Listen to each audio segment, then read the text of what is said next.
Thank you, Matt. Jeez, turn down Britney Spears. Not that there's anything wrong with the music. She might have gone a bit loco the last couple of years, but I still love her music. Still love Britney's music. Hello, everybody. Welcome to the late night stream. Thank you, Matt and the Warballs. We'll continue at this talk on this stream. We'll bring in some people. Everybody is welcome to speak what they want to speak. You drive the show. It's your topics. It's your discussions. Nothing is off limits. We'll bring in Void.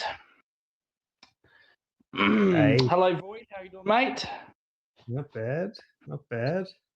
I have a cat on my lap who keeps my cat. She's so fucking indecisive. See, she's doing it again. She makes me sit down over and over and over again, put her bed on my lap, crawls in, sits for 30 seconds, changes her mind, then comes back, does it all over again 15 times. The beauty of animals, eh? She's 19, so I think she gets confused about what she wants. She's like the other night. Wow. She just forgot to come back to bed. She just was in the lounge room, didn't realize where she was. Wow, that's Geez, that cat's definitely pushing on that 9 lives. Wow, 20 years of age, almost 20 years of age. Fantastic. Yeah, she looks good too. She's still with it. She's just a bit of a dopey. She's when she was little. Apparently, she was always a dopey cat. She was like, clumsy and she's not senile or anything. She's just a bit sort of, that's just her nature. It's like she's ditzy. Yeah, she's ditzy. How are you going, Lucas? No, I'm going good, Ray. Yourself? Yeah, good. Stephanos says, cat. Are you excited for tomorrow's stream, the Bomber Corner? Oh, yeah, that's when right. Is that? Is that Sunday or tomorrow? Sunday. Is it Sunday, is it? Sunday, yes. Yes. Yeah. Yeah. I'm not sure how the result will be, but, Oh, well. Yeah, right. I don't think it'll be a good result, but you never know. You never know. Last time you played on a Sunday, Arvo, you did win, so there's that, I guess. It's something. Look, we do have a couple of players back, which is good. So we'll see how that goes. I'm still interested to see who else they put in because, Elijah Sardis keeps getting, 35 possessions in the VFL and they keep not playing him. Yep. So he is named in the side. I just don't know if they'll actually put him in, because it's the extended. How's the so they haven't done selection yet, have they? They haven't done that yet. I think they release tomorrow, don't they? 24 hours before. Yes. Yeah, I know the Crows are gonna pick 2 debut players on debut. I think Tex Walker's back. Yeah. So no Fogarty still. They'll still test our defence a little bit. And no Malira. He's actually out. Malira, he's done a hamstring in training midweek. So he's going to miss 3 weeks, actually. So he's been really good down back, actually. Yeah, he has been, actually. It's probably a good thing. Yeah, we need all the help. Yeah. We need all the no help. Fogarty, no Ray Malira. Oh, you've got a chance, Ray. You've got a chance. Well, you never know. Yes. But no, my co-host said that he liked the idea. He wanted more people on, so he loved it. He liked the idea of it. Oh, good. Yeah, it's a good idea. I like it. Hey, Void, have you ever watched Babylon Berlin German series? I haven't. That's from Nick. I haven't. Okay. Yeah, I'm just sending you this. I don't know. Can you put pictures in the stream, Lucas? Because you do it from your phone, so you might not be able to. Yeah, I can't. Unfortunately, I can't. That's Mr. MBN's job. Actually, I might. So I've got a picture of the cat, but I don't have any on the computer. Otherwise, I could share it. They're all on my phone. Now, what you can do, Void, you can change your profile photo, and then we can see it from there. Send it to email. Hey, Lucas, can I ask you a question? Yes, mate. What song did Geelong play last night when they came out last night? 'Cause you said they didn't play Geelong, so what song did they play? I've got because I actually muted it because I did my watch along because I can't actually play audio because I'll get copyright. I'm going to get copyright for No, that but Britney do you know what Spears song they stuff. play? Do you know what song they play? Like when you looked it up? Not off. No, you're going to have to look it up, mate. I don't actually know it off by heart, so I don't really. Hang on.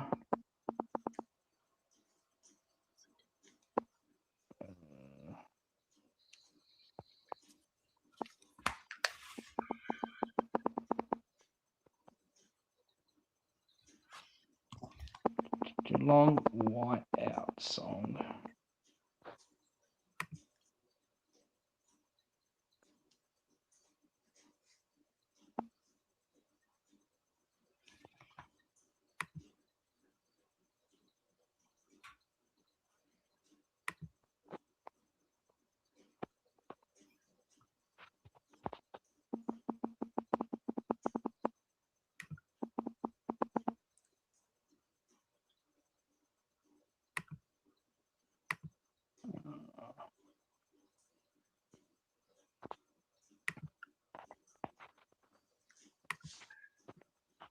No, I don't now. I don't actually know it. No. Hey Lucas, maybe we should travel to Geelong more often. You got the win there today. Yeah, that's it. You got the Sam Swaddling should never play VFL again. He had 39 touches. Yes. 39 touches. Oh, we've lost Void.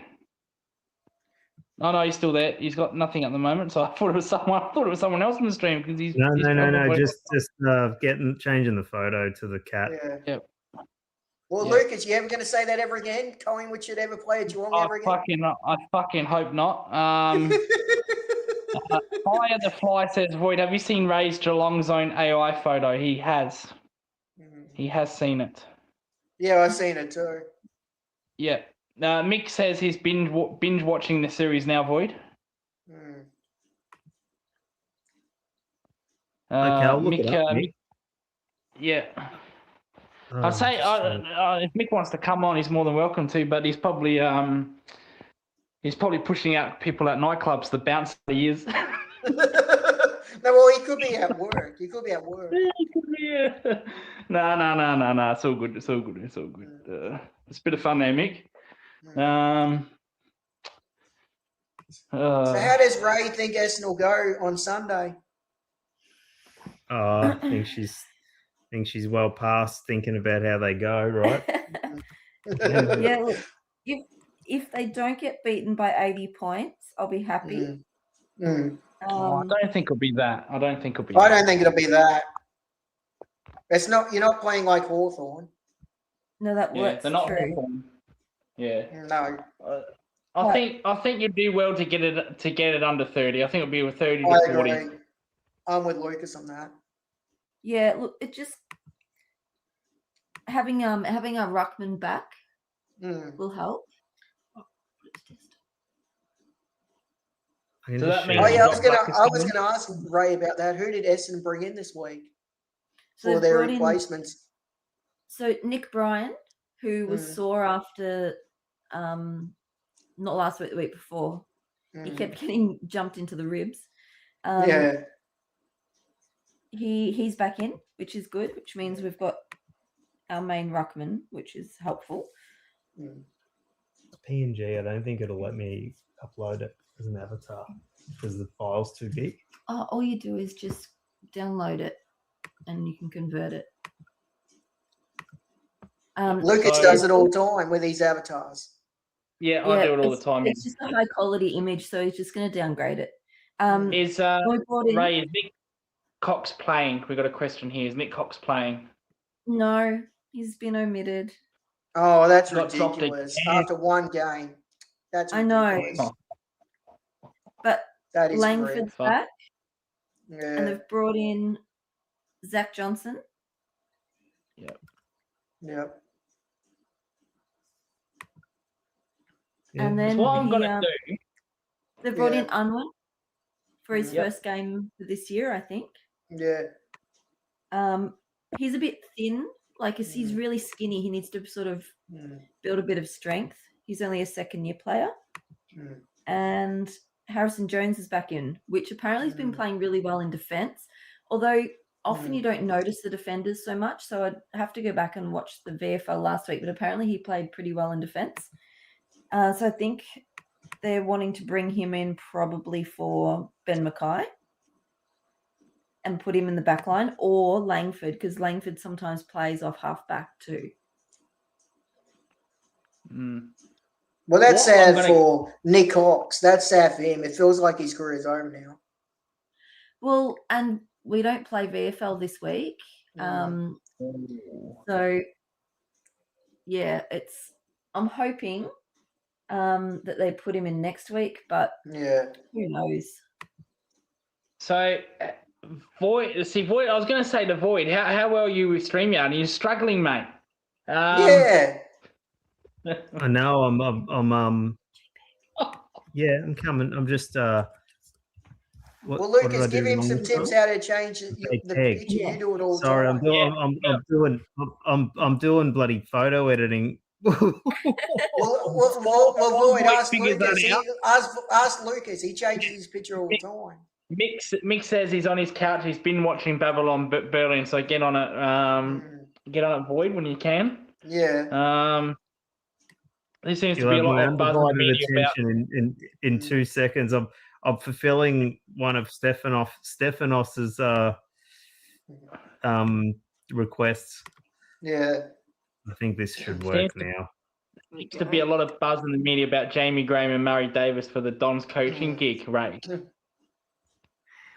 Yeah, I think all the ones that have been listed, so the 4 and 5, depending on if Solomon, they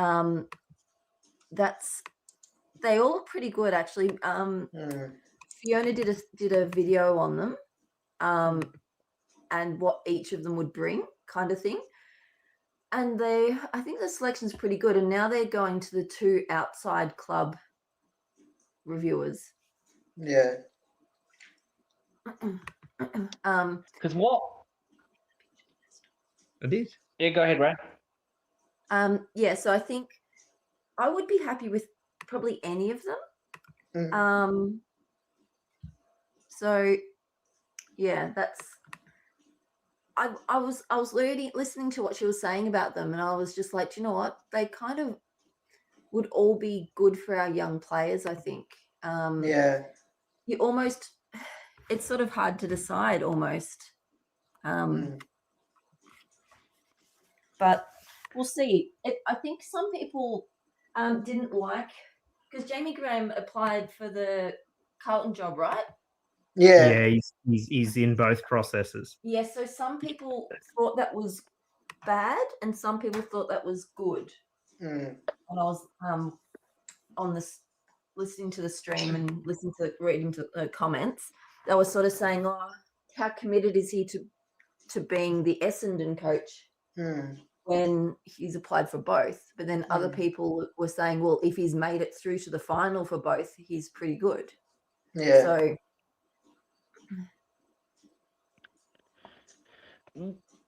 Since Void is struggling, it seems like Ray knows more about StreamYard than Void. I was going to ask Ray this question: how many are in the candidates for Essendon right now? there's 4, and if Solomon decides.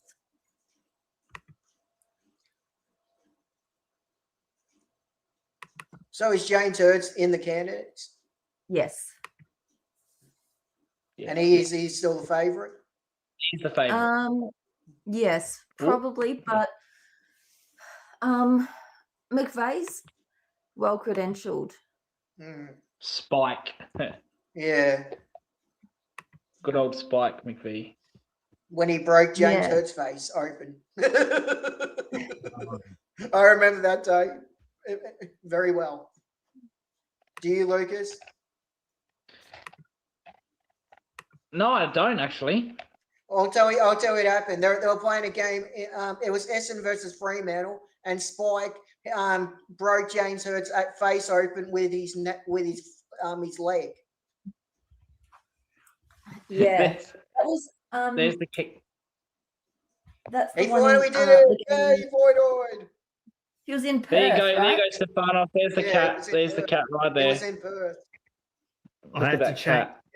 I had to re-edit the photo, change the aspect Yeah. ratio because StreamYard wouldn't accept the Yeah, photo. I was trying to crop it and it just wouldn't Yeah. upload it for some reason. Now Yeah. it did. So there you go. You There you know you know how to change pictures. Yeah. SBS on there's demand. Boyd's Nick, guess what I caught on SBS on demand last week? I didn't know what to watch, and I'm always like that these days. End up spending 3 hours deciding, and I don't end up watching anything. Yeah.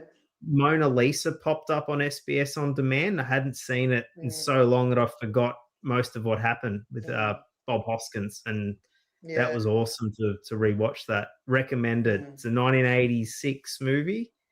Yeah. It's on SBS on demand currently. So, Mm. guys, check it out if you haven't seen it. It's a Mm. pretty good mid-80s sort of neo-noir thriller.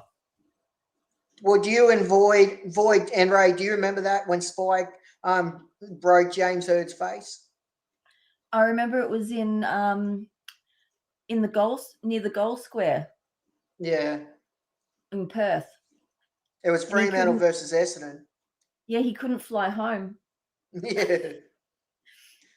He had to. I think they drove him home. I'm just working back through the chat.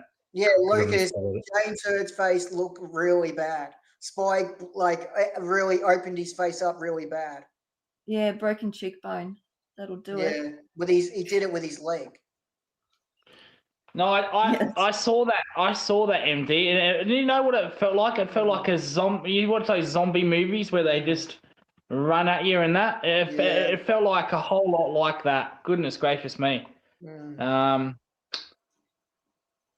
Yeah. Did you have a party with Catman last night, Lucas? I Pink Pony Club. was going to ask you about that. Well, I was going to ask you, did you play Pink Pony afterwards? Did you No. answer Anthony's question? But before, just what we were talking about on Matt's stream. Yeah. Oh, what was your question, Anthony? I must have missed it. Just what did Matt cover on his stream? We're just talking about the pre-game thing mainly and how shit. Oh it was. yes, right. Yeah. What a load of garbage that is. Yeah, we were mostly talking about MD. We were talking about like what happened with the start of the game with with no song that Swoop Luke posted in his tweet. Oh, Swoop Luke, fucking. It was his idea. He's taking the credit. He's taking the credit Just for that saying it was his another idea. Yes.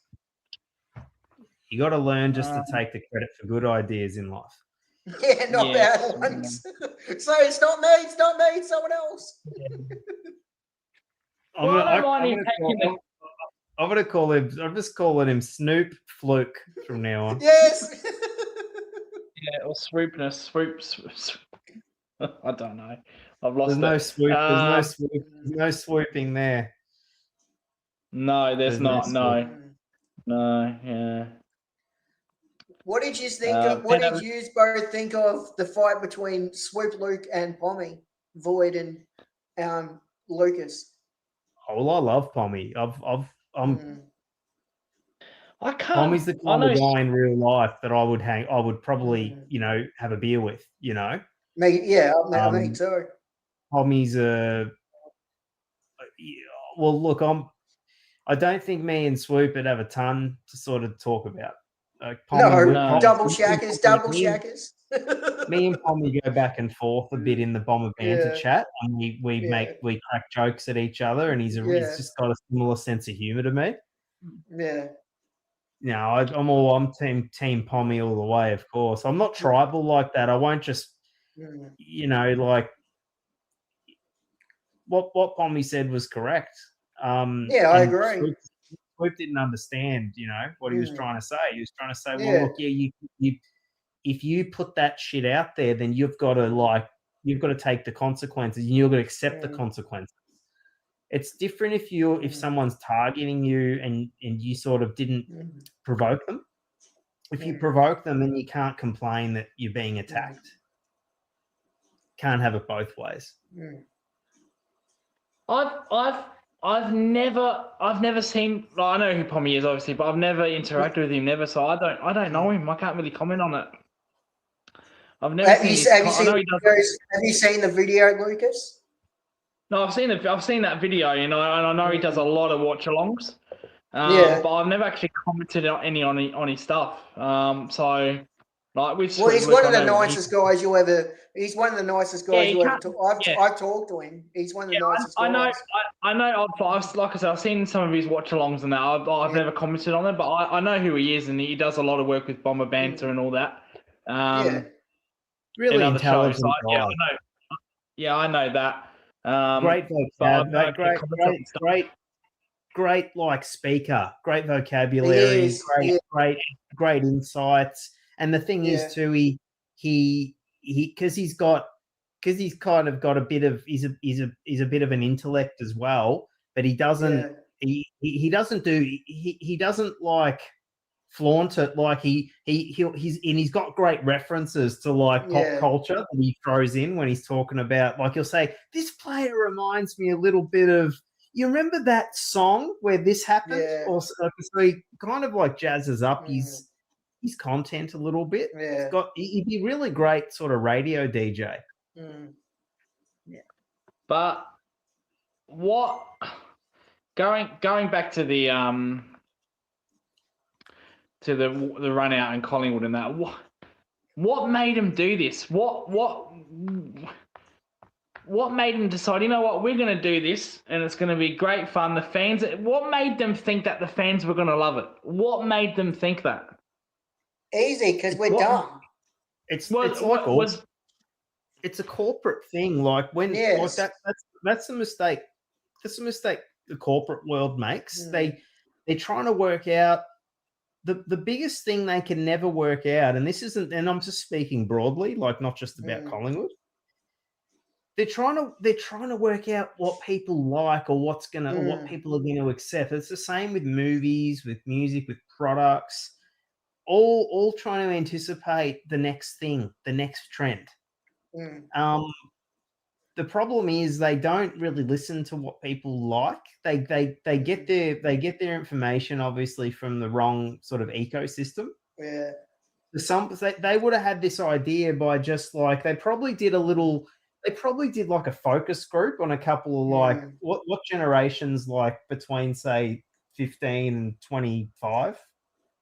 I don't know what they are anymore because they change every fucking 5 years. I don't know, fucking some. Yeah, probably Gen Z.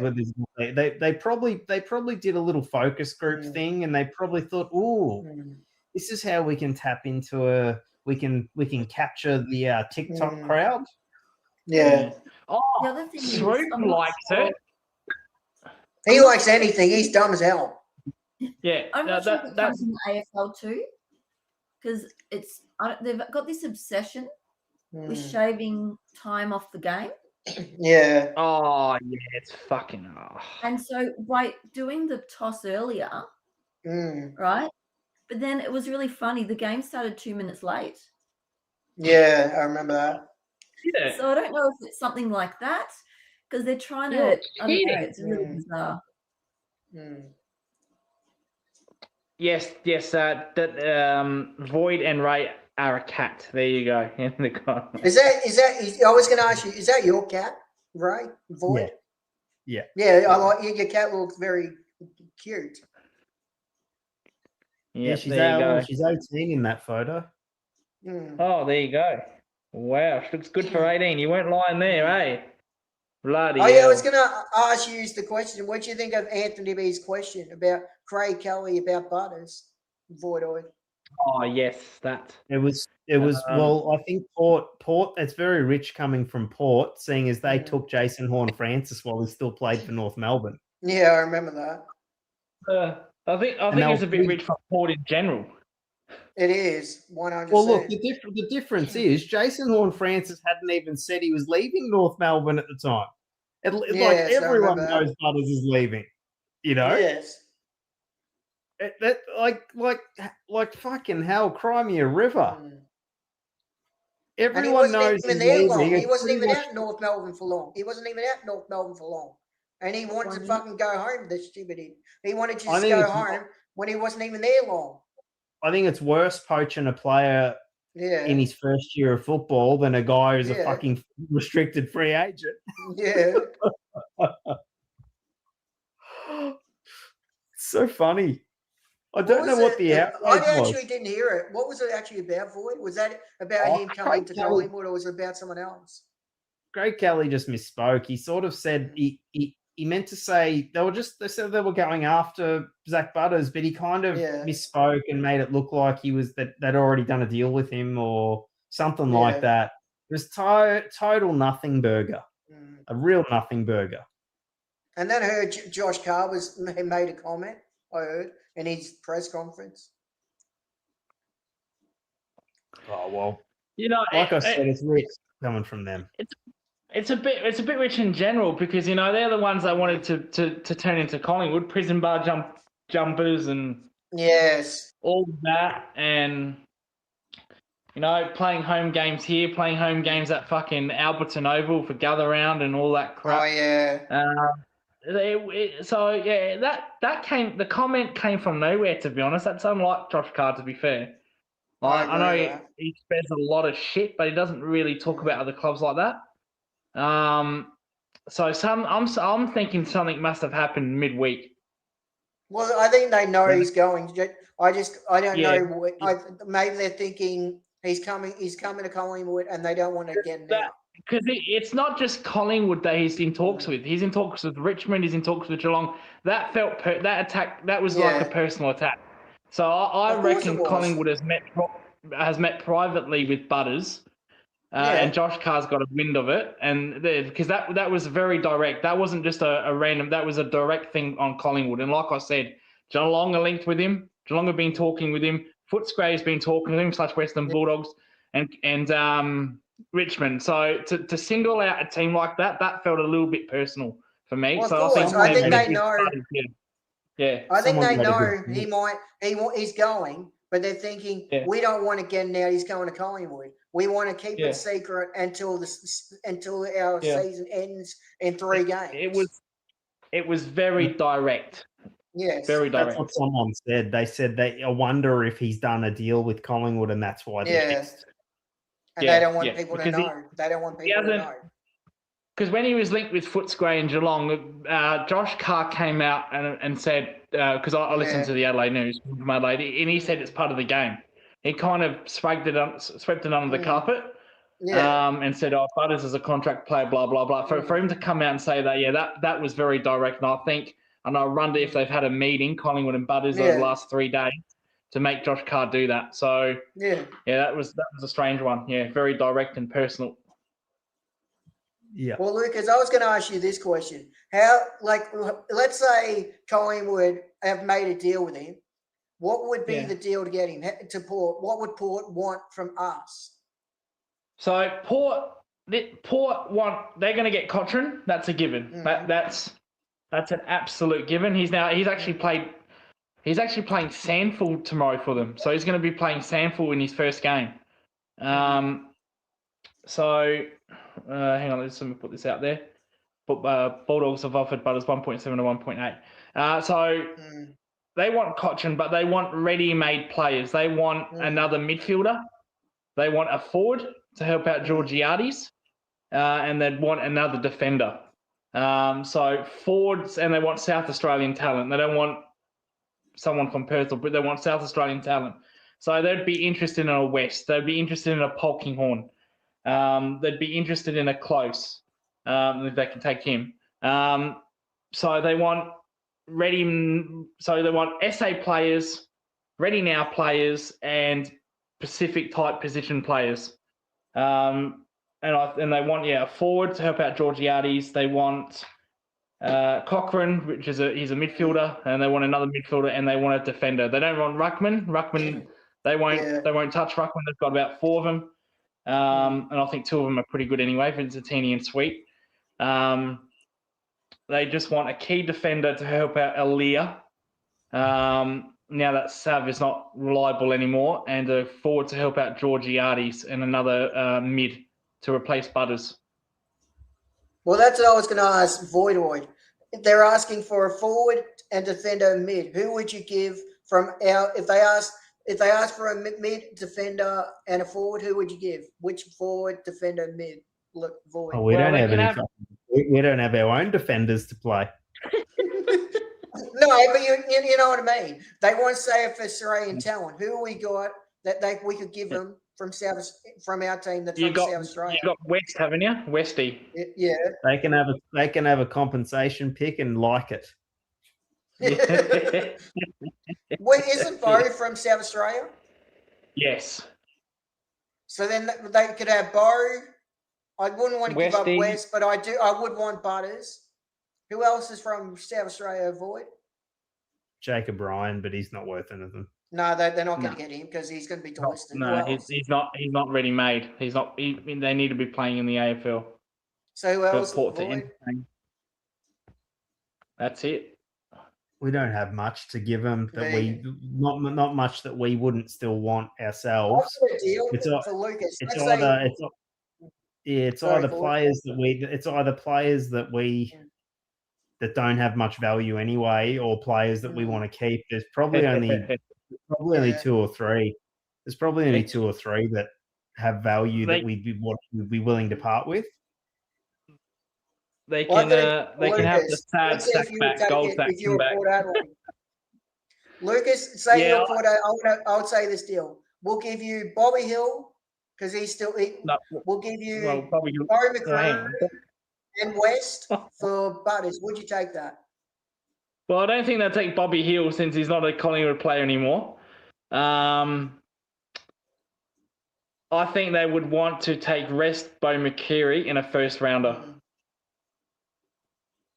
Would you do that, Void? Would you do that?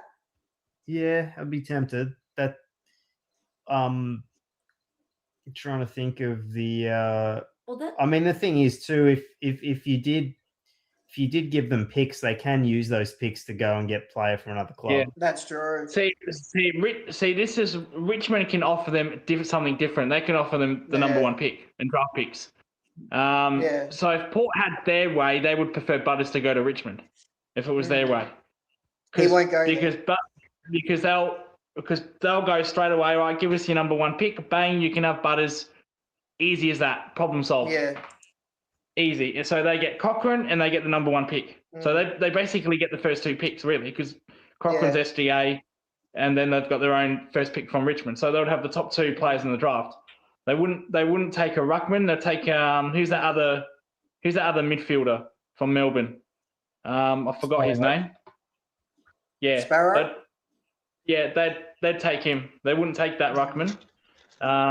They'd go straight for the 2 midfielders. Yeah. And I don't think there's a key defender in the draft, is there? That high, is there? Yeah. So I think it's a decent one a bit later, about 25, I think. Yeah. Yeah. And they don't and there's not a forward, is there? Is there a forward there, Ray?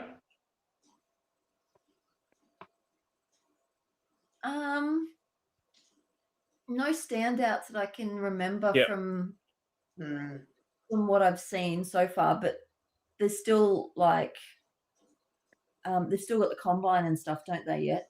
Yeah. And they have a lot of NGAs they have to bid on in the next couple of years. Yes, they might want to so they'd take Cochrane and they'd take the other midfielder easily. So Richmond would be the best. They'd be praying Butters says nominate me to Richmond.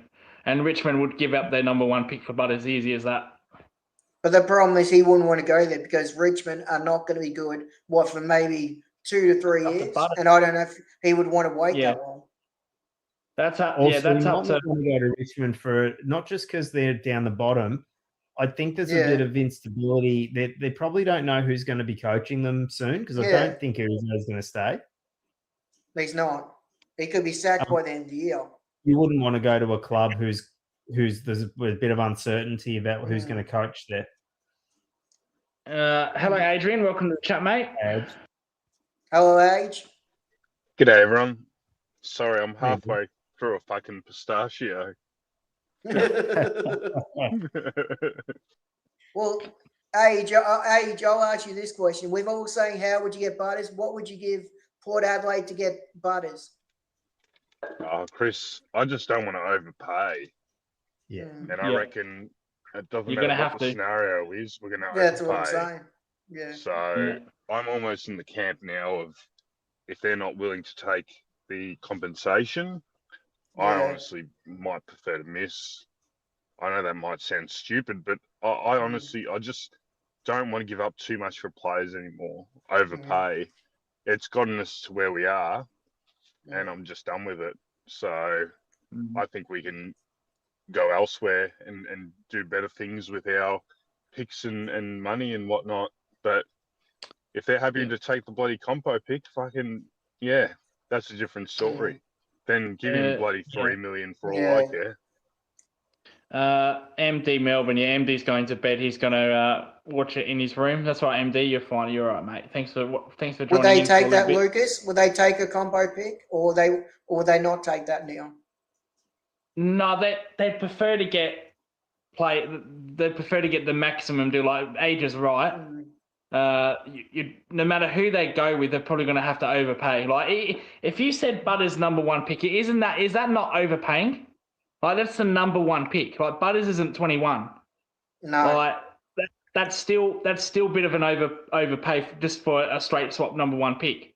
Yeah. So no matter what you're going to go with, that Port will want a team to overpay. You're going to have to overpay. But then again, Butters could walk to the draft. Then it all gets messy, but then teams don't want that. Blame game will start, and they don't want that. But that's the worst case scenario. But yeah, I think no matter who you deal with, the club is going to have to overpay for Butters. Yeah, just Well, that's not what happened sure with about RG. Remember RG when Adelaide and West Coast couldn't get a deal, and he walked straight to the draft, and West Coast got him for free. Yes, correct. Yes, that's right. And then there was finger pointing and Christ knows what, and I think that still hasn't gone over between the two clubs, to be honest. I mean, that doesn't you happen. don't- That's I reckon that's only happened 2 times that I can think of in the history of football. But they Most of the deals get done. They do need picks because they've also got the option of having Roden, because Roden is up for draft, I think, either this year or next as well.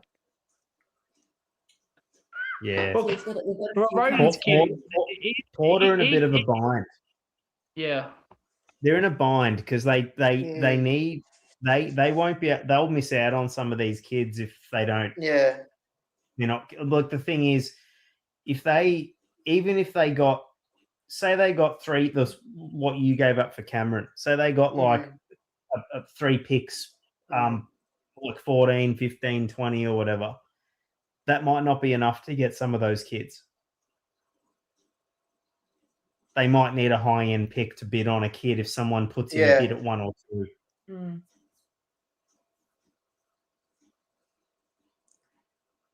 Well, that's the question I was going to ask Lucas. Do you think they will get a deal like you did for Cameron, or do you think it'll be something less? No, like I said, I think they're gonna force clubs to overpay. There's no doubt about that. But like Agent Void, do you if Port said we want West, McCreary, and your first rounder, do you think that's overpaying in your opinion? Yeah, because it's still 3 players. Okay. Yeah, and it's a potential 250 games per player to bring in one player who might play another 1 to 150. Yeah. Correct. Yes. Yeah. Yeah. So the risk versus reward. Yeah. Yeah. Okay. Yeah. Well, I'll Lucas, ask you this question, Lucas. Sorry, Age. no, you're right. Go, Chris. I was just going to say this, then you can get. What would Geelong are in the race? What would Geelong give? What would you want Geelong to give Butters? See, we've got two South Australians. We've got Polkinghorne and Close. If they want Polkinghorne, I'm sorry, they can kick rocks. They can absolutely go spin. You see Polkinghorne's last 3 games?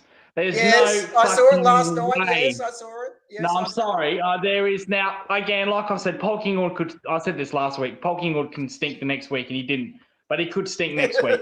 But from what I've seen, there's no chance whatsoever.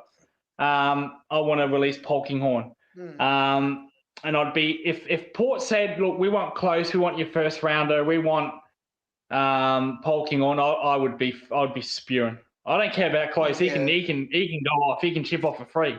But I'd be spewing if we got Butters and we released Polkinghorne. I'd be filthy.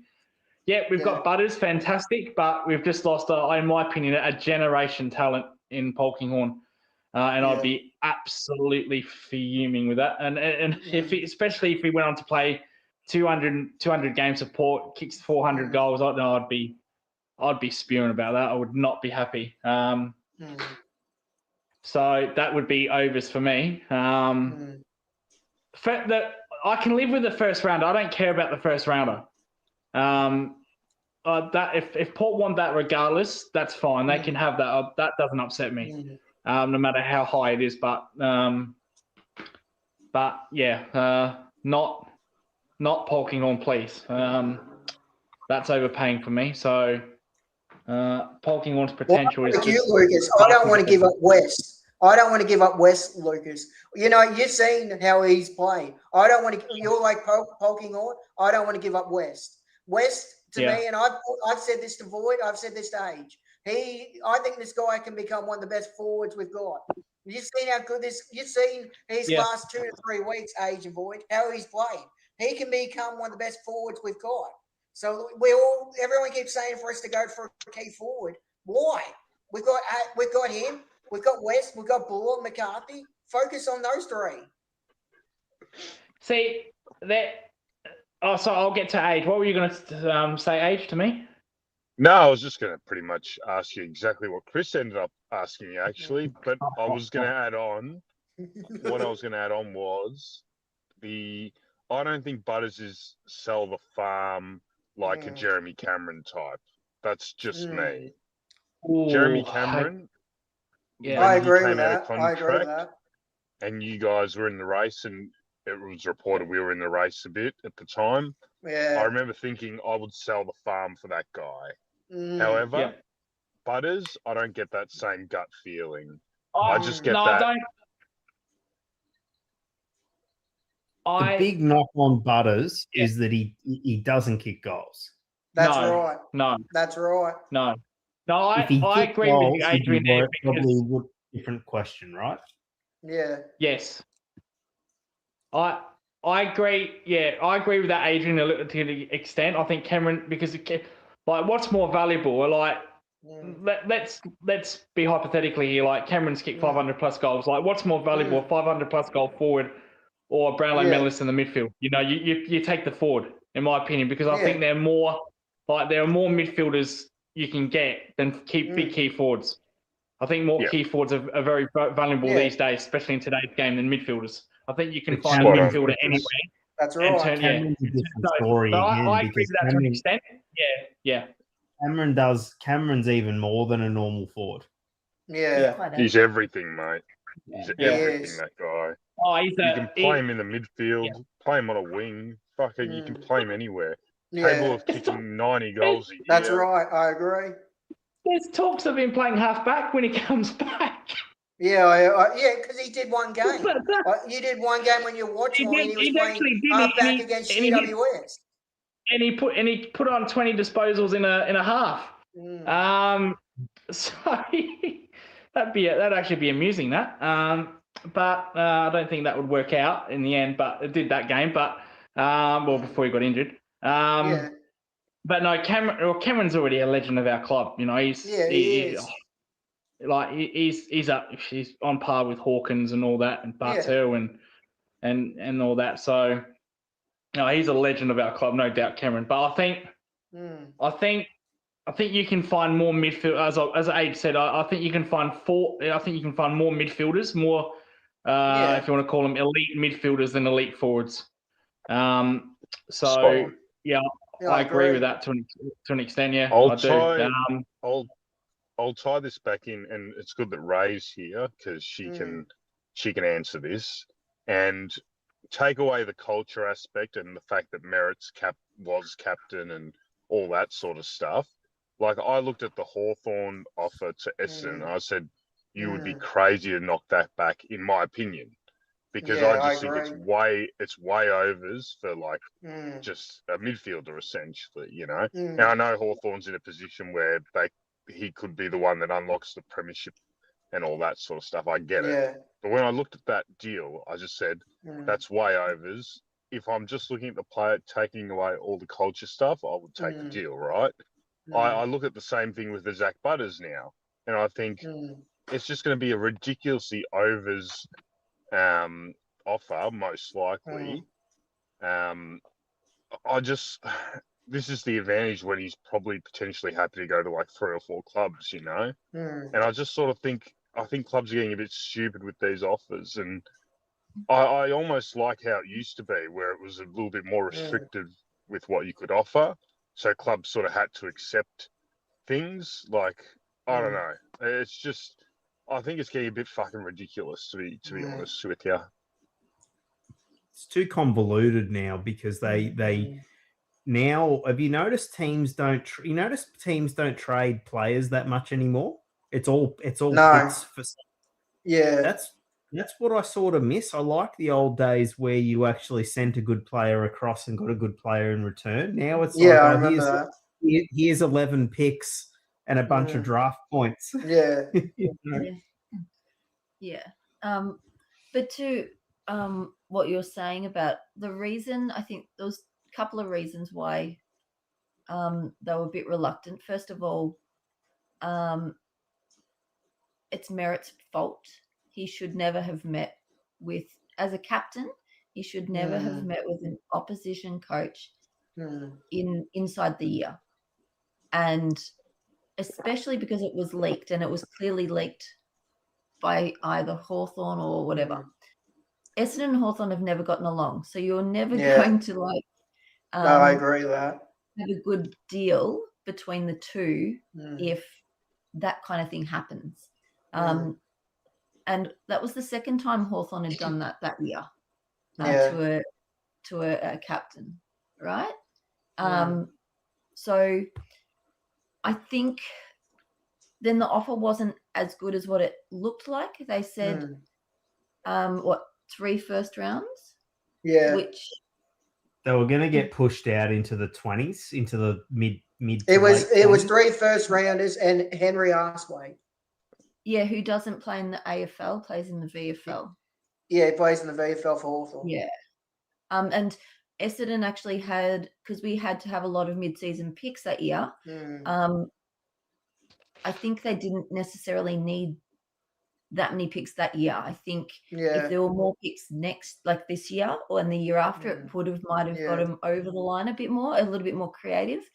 But also they came to the club a day before, which is it's a negotiating tactic that actually tries to make you rush to make a decision.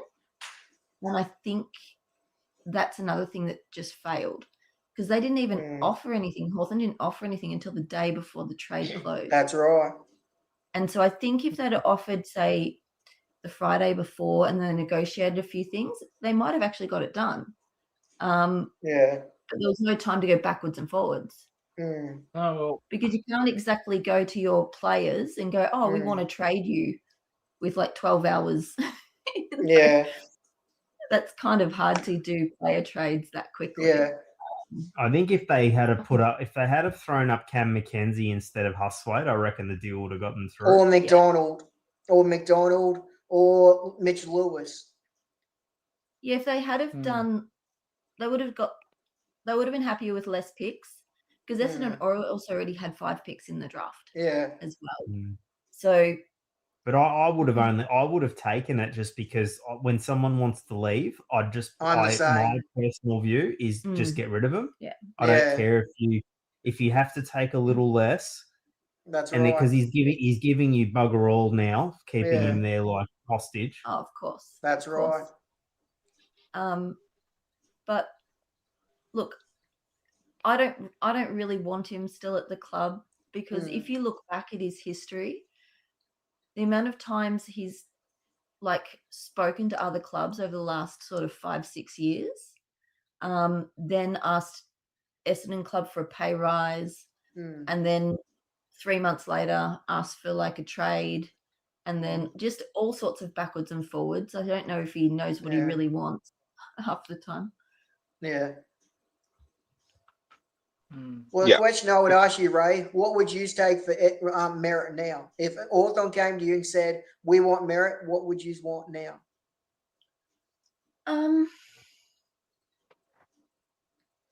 I reckon if we got 1 first round, because their first round will be late. Yeah. And maybe a second round next year, that might do it. You know what I mean? Yeah. Because I mean, he's 30 and he's never injured, so I expect Huey would get 4 or 5 years out of him. Yeah. He's one of those players that trains like Pendlebury trains, or he looks after himself very well. But yeah, every time you sort of trade a player that's sort of the higher up in their club, you're gonna pay overs, like. Generally. I think too. Like what shits me about Hawthorn is already with Ben King. They've already worked. Yeah. There's already some sort of loophole there where they're going to basically get him without having to give anything up. That's right. Yeah. I forget what I read about it. So one of you guys might be able to fill me in. I forget what the article said, but there's something about how the Gold Coast, they've done some deal with them where they won't match.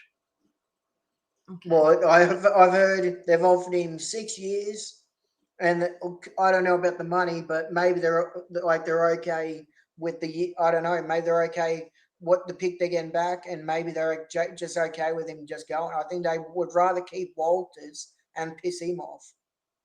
Yeah, but that's what annoys me. Whenever Hawthorn do this shit, they seem to not pay up the way we have to every time. That's right. Yeah, spot on, Void. And I get really tired because they're pushing closer and closer to getting a premiership team together. That's right. They're not weakening. No one's forcing them to weaken themselves in the process. That's the problem. I think that's why Essendon said no in the end, because they're like, well, if you get Merrett, you're going to probably win a premiership because that's right. He's sort of what they were missing. Look, when you're in the window, you shouldn't just become endlessly stronger. You should have to. There's got to be some leakage. Like I know last year they lost a couple of depth players, and I know eventually that catches up with you if you lose a little bit of depth. Yeah, like you lose Jath and they lost Sarong. They'll probably lose a couple of their fringe forwards this year. Yeah. Like we're looking at Dia.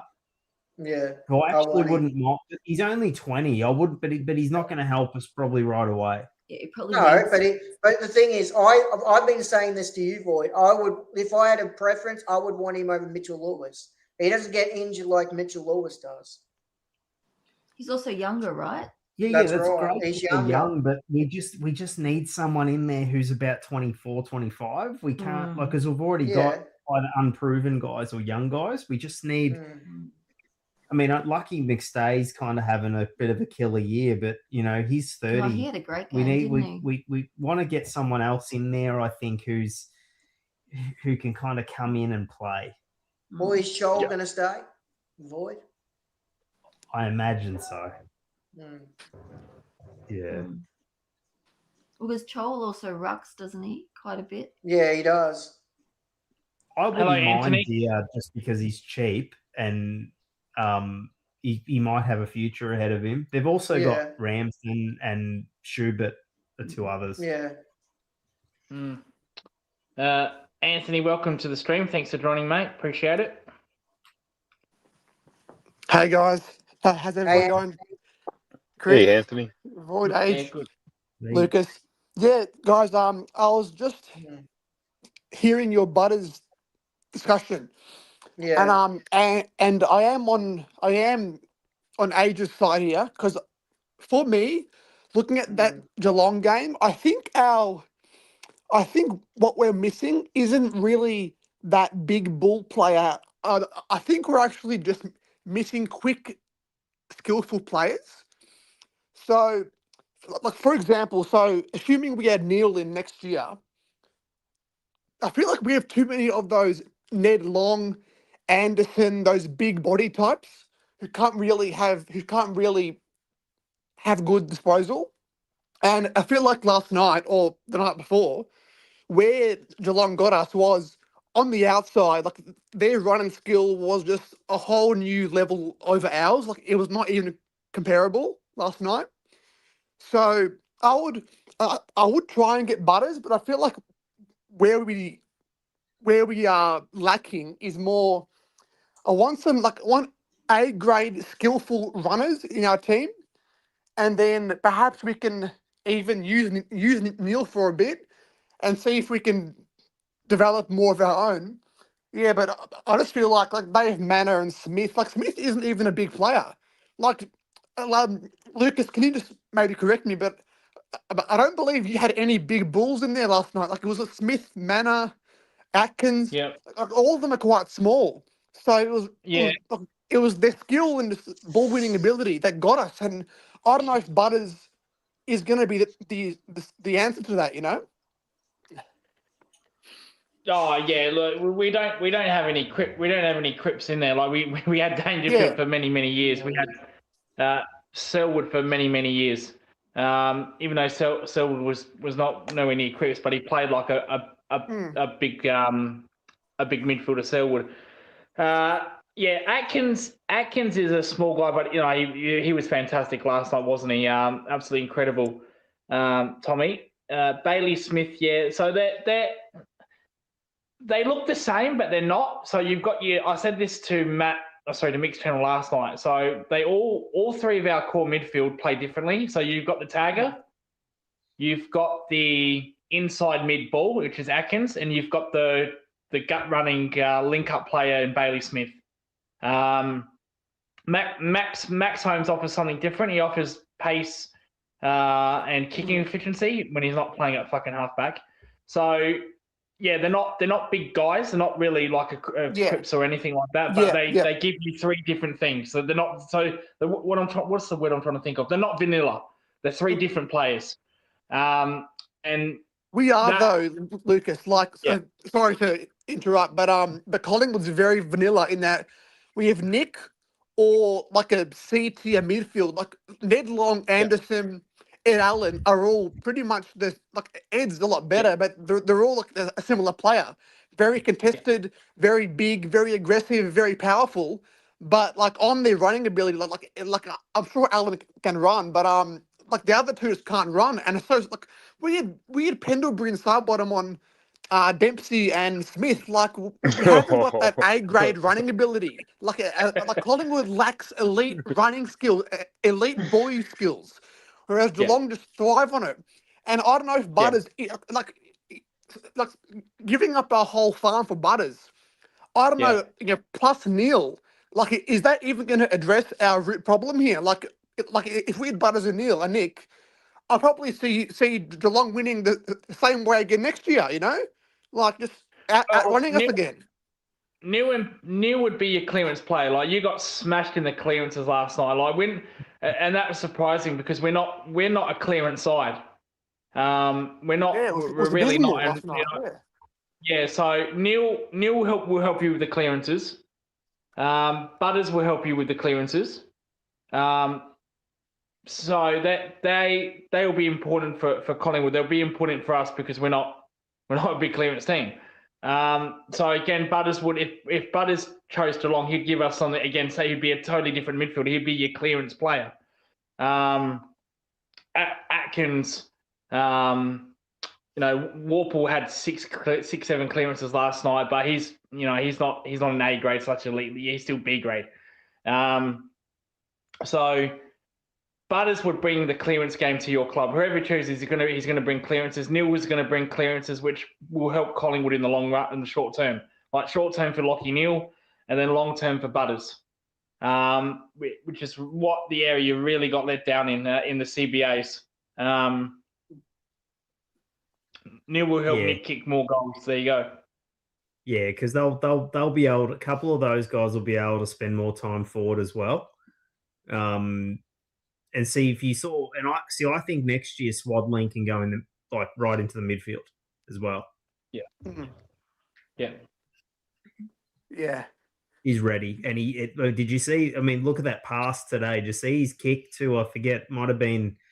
Was it Padaska? I forget who he kicked it to in the forward line, but fuck it, like a low bullet. Oh, that little dart, 20-meter dart from the corridor, yeah. We just need more of that A-grade skillful player type, and Sam's one of them. But I just hope that we don't sell our draft picks away because we got to start drafting some gun skillful players ourselves. Like Do you think you need another winger, like a fast? Yeah, absolutely. Winger that can kind of has a good kick on both sides. That kind of player. Yeah, like on Mick's stream, I think Mick was saying that we have the better wingers, but we did not. Like Dempsey and who was your other winger, Lucas? Manor, was it, or close? It was O'Connor / Manor / Moy. So they did we don't have a secondary winger that will do one job all night. We rotate. Yeah. So your wingers, it happens every game against you guys. Like your wingers have like some press, like they have some pressing system where you get ahead of the ball. So and then you have like a +2 in your forward line, and then you wear our pressure, and then that means that once you move it forward, like we're cooked, So our wingers can't run. No. Like we had Lipinski and Crisp. Crisp can't run. Like Crisp got done by Dempsey last night. So our wingers are a big problem. And Dempsey, like he'll run back in defense. Like I told Mick to watch out for this, and you're in the stream age as well, so I didn't know if you paid attention to it. But when the ball's at one end, Dempsey's down there, and if the ball gets cleared, and they go through the corridor, if you look at top of your screen, Dempsey's already inside 450. He absolutely 100%. Sprints from 150 to the other. He won't stop, like unless there's a turnover, but he will just absolutely keep going. And then when an opposition like Collingwood have the ball at half back, he will sprint the other way. And that's why wingers can't go with him, because they can't run like him, or they don't want to run like him. So he's very hard. He's a very hard matchup because he'll just he's got a very good tank, probably one of the best in the league, because he just sprints all day, every day. So even if he's not getting big numbers, he'll help out in defense because he just sprints to the defensive side. And there's so many times yesterday where he did do defensive work. Because David King was talking about us today. I could play the audio through my phone, but I could just maybe paraphrase. He was saying that Robert Wall sent him a text when he was near the end, and it was a text about how you can tell when footballers are near the end, and how they start pulling out of contests, and there's just these little tells, or they start scragging, or they start playing for free kicks, stuff like that, and that's how you can tell someone's struggling to keep up at the level. And David King said there's a few players in Collingwood's team that he's noticing that are doing that. And he just said, I'm not going to name any names. We all know who they are. Yeah, Yep. yeah. Like It's obvious, yeah.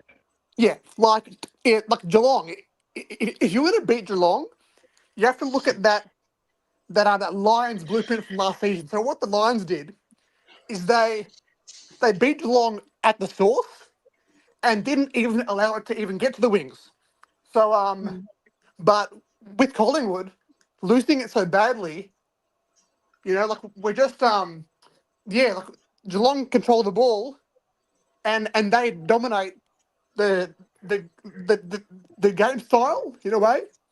So we can't out ball movement them. Like for us to win, I know we've tried to play more of a ball movement game, but that just won't hold up against these good teams.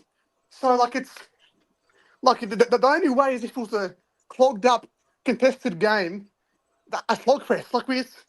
Yeah, so once you make it a running game against good sides, unlike Adelaide, Adelaide are good but not at your level, Collingwood just can't match it, pretty much. Well, it's interesting. I was listening to I can't remember what I was listening to, but someone said that the way the game's changed is the wingers have become much more important, whereas years ago the wingers were the failed midfielders, and normally the first players, when you debuted them on the wing or because it's not highly contested. But now they have to have that skill and the running ability, and you don't get that in your first year players. That tank and, to play that wing role. There's not many good wingers in the AFL. No. No.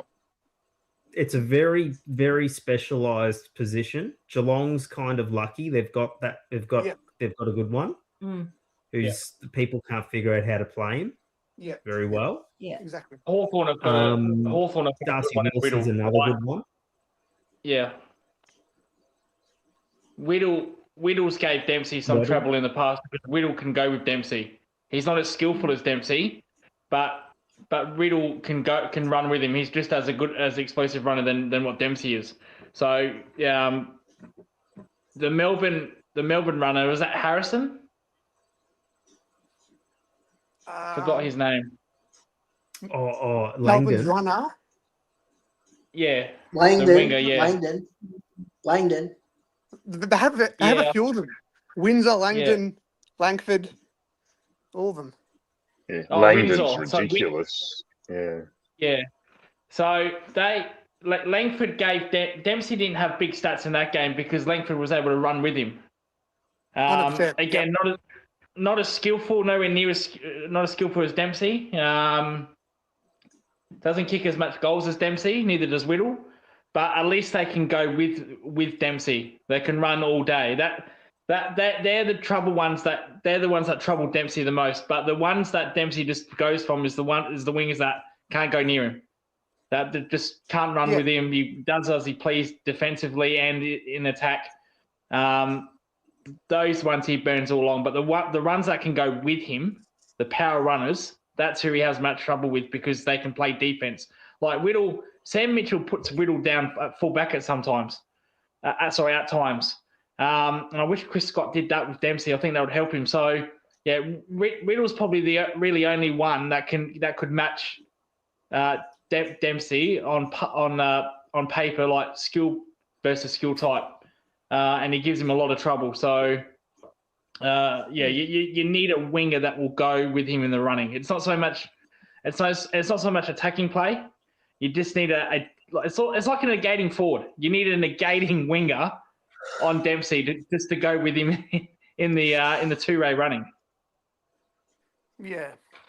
So I want to ask you, Lucas. So what's changed during that third quarter when Collingwood got on top a bit? Like I want to see from your Geelong perspective, like how did we change the game and what did you struggle with that quarter? Well, you took more risks. because you're down by 40, 50 points, whatever it was. So you took more risks. You went through the corridor more. Your pressure was actually very good. Was great in that third quarter. Very, very good. We didn't kick a goal that third quarter.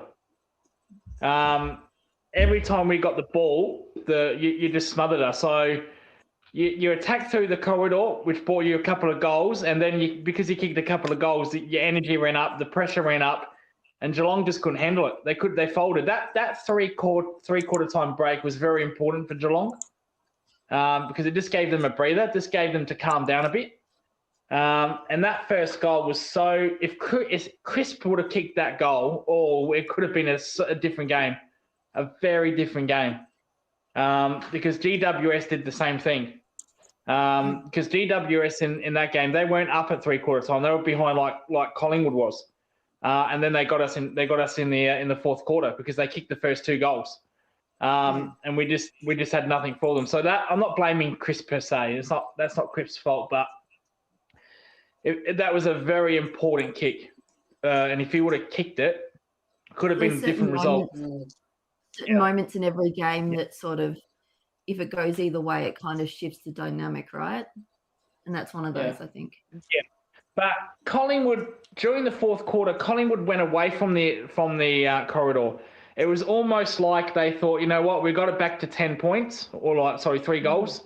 Let's get it into an arm wrestle. That's the worst thing you can do against Geelong. See, Geelong can't, as much as they like to use the corridor themselves, they can't defend the corridor either. If you attack the corridor, they really struggle. Like Collingwood in that third quarter just walked it out. They just couldn't get their hands on it. Geelong. Yes, you're going to fuck up at times from halfback, but you have to prepare to put up with that.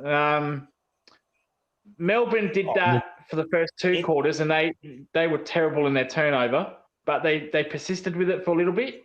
Then they went away with it. But if you persist with it, if you attack Geelong through the corridor and prepared to, you know what, if we fuck up and concede a goal, so be it. But if you keep doing that, they don't like it, Geelong. They get challenged by that. Yeah, but I think once we were 2 down, especially those two, I thought, oh fuck, that's going to be really hard now for us to get back into this.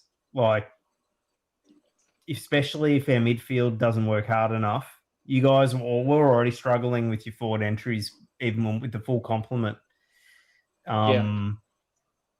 Jimmy Bartell was talking a little bit about the game afterwards. I was listening to a little bit of it today on YouTube on 3AW, and because then he said then Dan Houston suddenly had to play on an opponent, and that was just and everything went to shit once It's going to be hard for us to cover in the next few weeks because I don't think our VFL defenders are quite. I don't think they're quite. They don't give me much confidence that there's anybody there that's really, really, really able to step into that role because that's like Yeah. Yeah, I think it's. Because even today I was watching the defense and thinking, because it's got to be someone. And I just couldn't. I was like, well, Ryan's not really a Howe replacement. Yeah. So it's got to be probably Cochrane or Howes. And you're like, I want to see a new guy in desperately. But then you're like, how are you going to go? I don't know. You're just not banging down the door either, are you? You know? Let me ask you, Void, Age, and Anthony's question. Who would you bring in for the last 3 games to replace Perryman and Howe and Jeremy Howe, in your opinion? Good question. I don't know. Yeah. One is Swadling. Oh, yeah, Swadling, yeah, for sure. That's easy. In terms of a defender, I'd probably be inclined to go with Howes over Cochrane. Not Ryan? So Cochrane's a bit not quite ready. Howes is raw, but at least I think he's got more of the physique to maybe... He's stronger looking, right? Yeah, and maybe with... Is he a little bit taller? Yeah, he's 200 Oh, sorry, he's 196. You wouldn't go Ryan Void? Oh, it depends on the role. He doesn't really play. He probably can't play. Ryan's a bit Howard. small. Yeah. Yeah, Ryan's Ryan a would bit be small. more of a Houston or a Quain or But why don't replacement. why don't they put that guy in at some point so you can play Josh Dacos on the wing? That's what I was Dacos saying. You know what I mean? Like, 'cause Yeah. that's where if you're low, like don't have many wingers that can run, then why wouldn't you put Josh Dacos in that role? Well, 'Cause that's he's what great. one thing Lucas said, and you said that last night, Lucas. You said that Josh Dacos was in the midfield last night, and you said you liked that move last night. Age tortured me for that, Adrian. You didn't like what I said there. But I thought Josh was good in the midfield in the fourth quarter. Yeah, I understand he like there was one For hat you kick. guys, he was good Yeah. for you guys. No. Because he had 9 disposals in that fourth quarter, and he was playing midfield. And I looked at it and I thought, oh, they've moved Josh to the midfield. And then I saw him get Well, a they couple have of to flip clearances. the magnets around. They have to try something to And try I to get thought, back in the game. because The eye test didn't give me many. I didn't feel good about the eye test with Josh. Like we're just Yeah. watching him. I know he accumulated a bit of the ball. I don't feel like our Yeah. connection was so great. I don't feel like Yeah. the possessions really went anywhere. That were maybe that I'm a damaging. victim of that. Yeah. Yeah, maybe I'm a victim of to Adrian's point. Maybe I'm a victim of that. Maybe like the eye test, like he got a lot of the ball, so maybe I've missed like his efficiency, what he did with it. But I noticed in that fourth quarter, yeah, he did get a lot of it, and I thought, yeah, I've seen this before because he got thrown in that midfield last year, didn't he? Where he had that 18 disposal game and 2 goals. I forgot what game that was. Gold Coast. Gold Yeah, Coast. and so I knew he was capable of doing that in the midfield, and I was just it just felt more obvious as the quarter went on. But yeah, maybe you're right, Void. Maybe I'm a victim of the eye test and just seeing that he gets a lot of the ball. And, yeah, he wasn't terrible or anything. No, he wasn't. He wasn't. This was a bit of a non-factor. You know, like the problem last night. What annoyed me last night is when you watch, because I watch a lot of Ray's team. So do I get to see a lot of how what bottom sides tend to do when they play. Yeah. It's the game, like especially if Essendon's playing Richmond. Like there's 2 bottom sides playing each other. The game lives between the 2 arcs. It just goes back and forth between the 2 arcs, and nobody scores. Yeah. And I noticed the bulk of our game last night felt like we were just kind of over possessing the footy between the 2 arcs. Yeah, I agree with that. The way a crappy side plays. And that's what Geelong make you do, because they made us do it last time. We have this tendency to fall right into Geelong's trap every time we play them. We do. Yep. Like we know exactly what Geelong's going to do to us each and every time. Yep. And we don't. That's it. We just walk straight into it over and over again. Yep.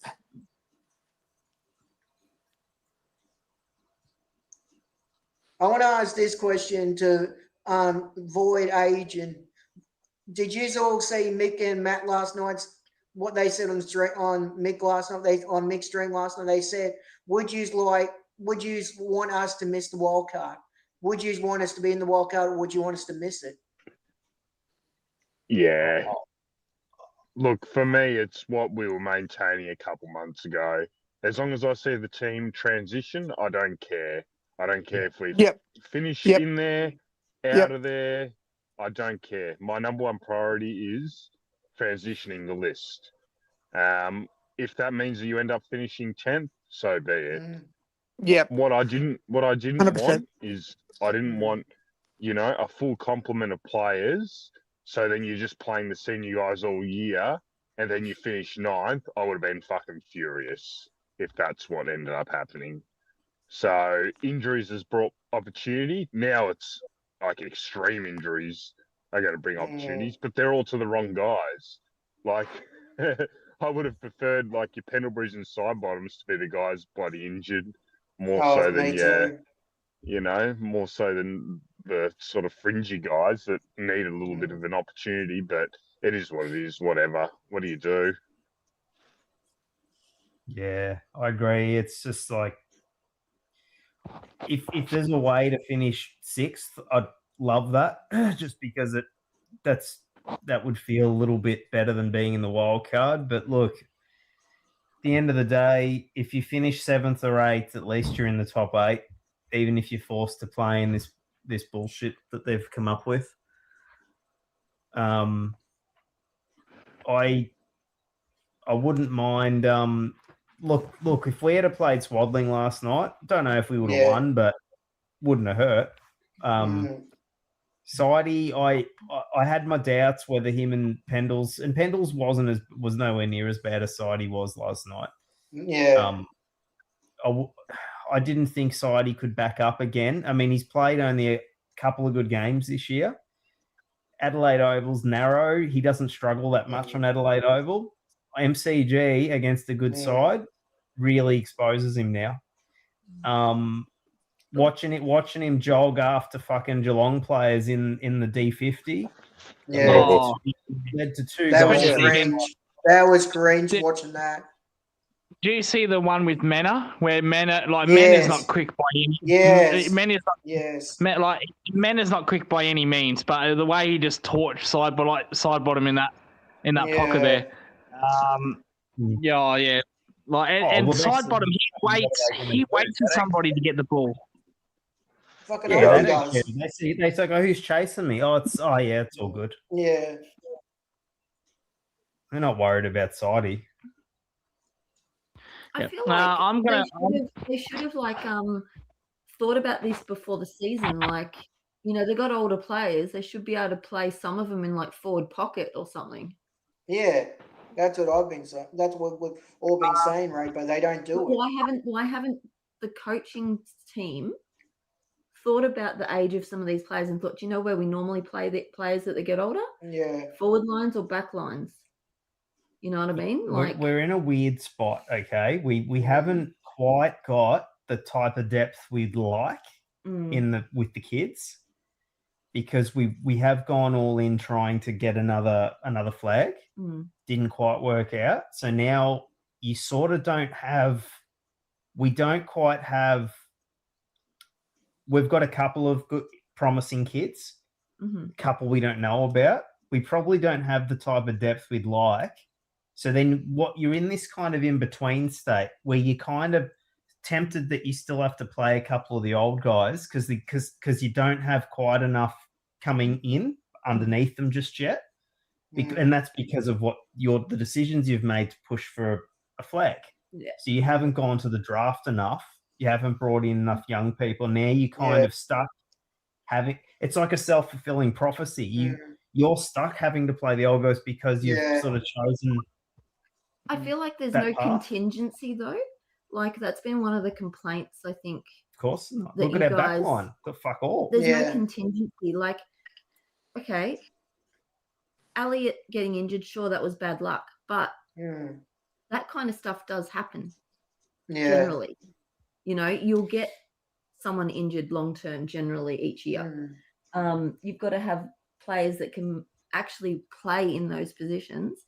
And putting Josh Dacos in the centre for half of one quarter or maybe one quarter here and there, when he doesn't really play there, wouldn't train there very much, may not be working, I'm just gonna pull a Mick here. I'm just gonna pull a Mick here. I'm just gonna get a coffee. Unlike Mick though, it's gonna take a while because my kettle isn't on, so I'll just be back in about 5-10 minutes. Okay? Yeah, that's cool, Lucas. That's cool. Yeah, well, that's what if anyone.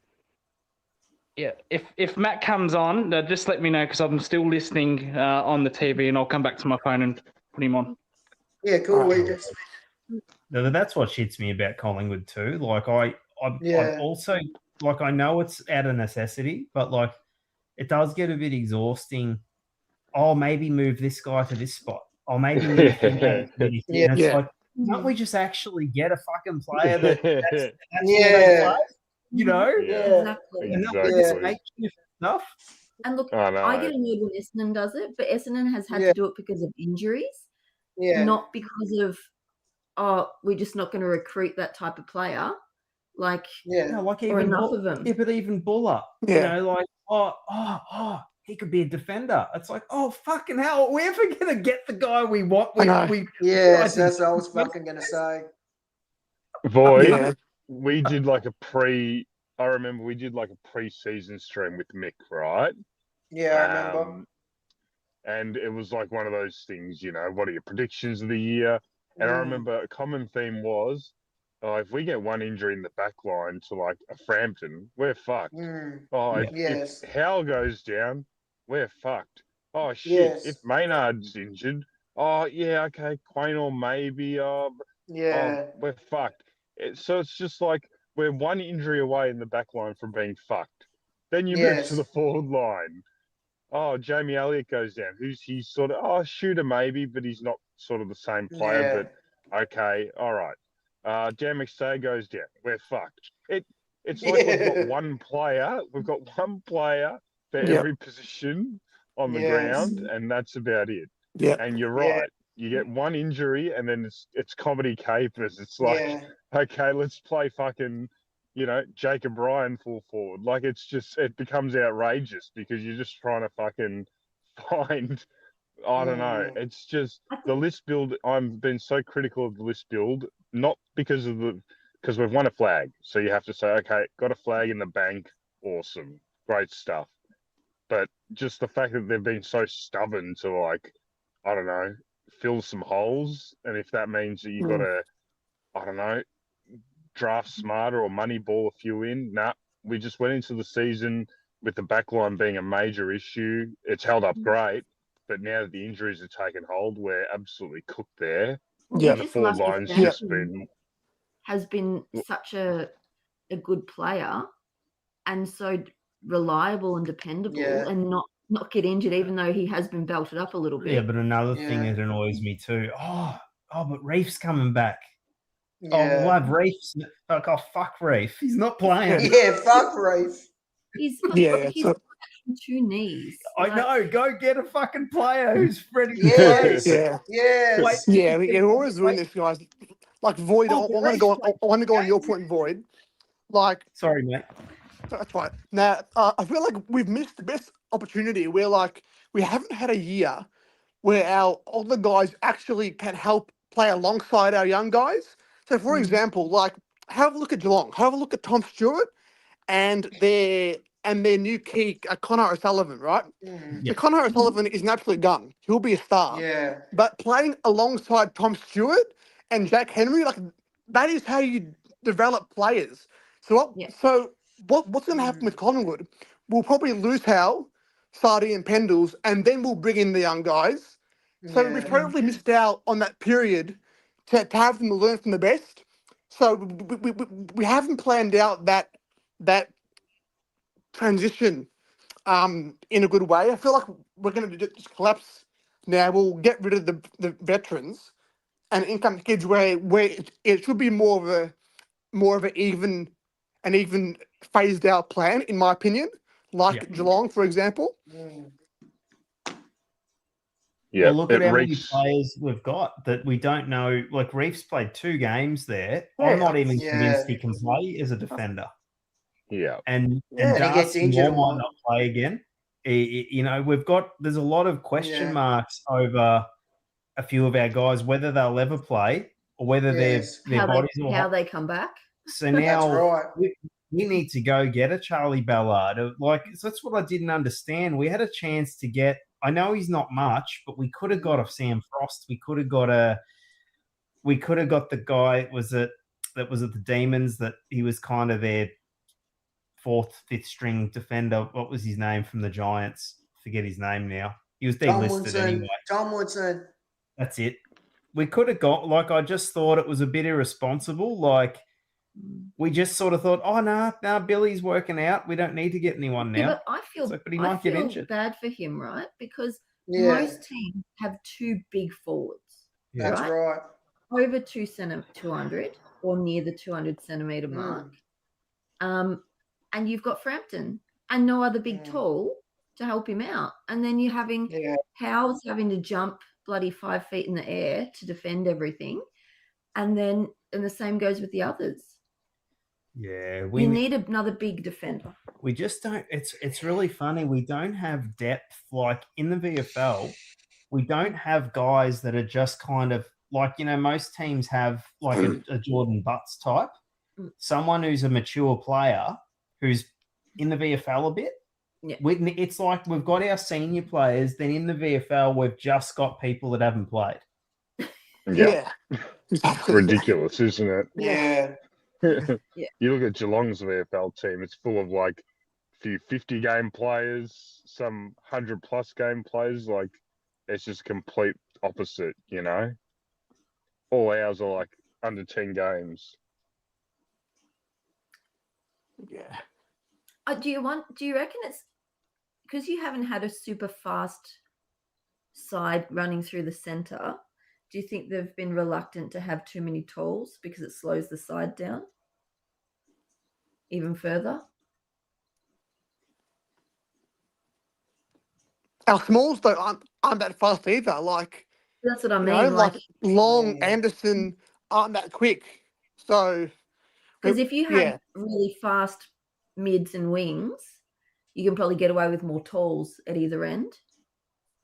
But maybe you've sort of gone a bit smaller to compensate a bit. I don't know. But they just seem allergic to draft or bring in players above 200. Right. Been our story for 30 years. Yeah. Like, my opinion is that Fly's still stuck on that first half of 25 game plan. So I view it that Fly somehow believes that right there is our benchmark. So he's trying to achieve that. So that forward half game plan, quick ball movement, and a very similar squad in terms of tools and smalls. Whereas I think the game's evolved. I don't think that's gonna. Cats couldn't. Yeah, the Cats easily beat us. So I feel like he's trying to get that game back, but our team's just too slow. We're too slow to outpace these teams, and perhaps in finals it'll work. Like, I don't know. Like, perhaps in finals it'll slow down. Sardi and Pendles can play better in finals. Yes, maybe, but these teams, like, talent would always win. So talent, like the Lions would thump us. We just lack talent. We have a lot of role players, but so few A grade quick players playing right now. Yeah, and look, you've got. See, I think Hayes should come back in at some stage. Definitely, yeah. I wouldn't even be against them.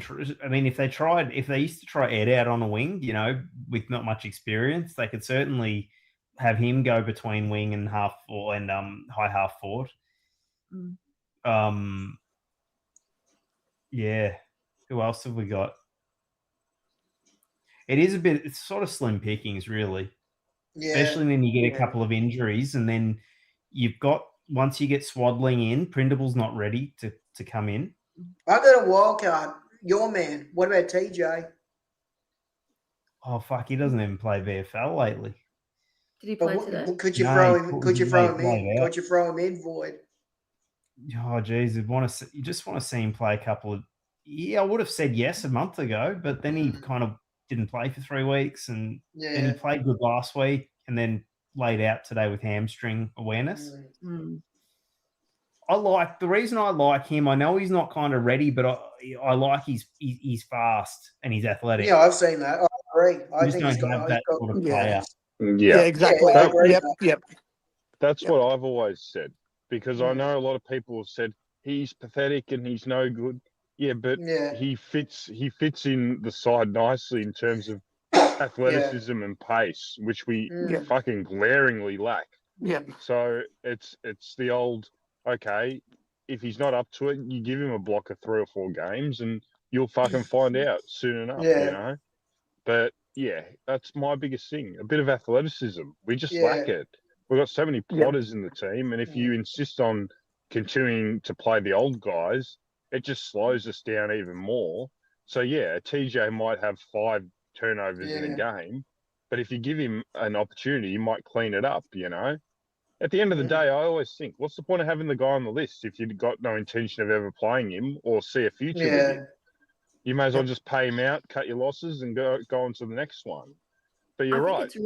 It's really bad having players on your list that have never played an AFL game that will get delisted without really knowing if they're up to it. Because until the number one player is Jacob Ryan. To think about it, he's only played 1 game for Collingwood, and it looks like he's never going to play a game ever again. I'm so on the fence with him. I want to see him play because I'm with Shawnee. I'm with Shawnee. I think he's got the potential to be a good player. It's just Fly doesn't want to play him. I've seen he mostly has 20 disposals every week. He can't hit a target past 30 meters. That's my only worry. He gets a lot of kicks, but once he's kicking beyond 30 meters, he really is not a very good kick, and he's a bit undersized as a defender. I'm not sure. Like, I'd like to see him play just because, you know, why not? I'd like to see what he can, because he didn't really get a fair go at senior level. That's when right. he got knocked out. It's not.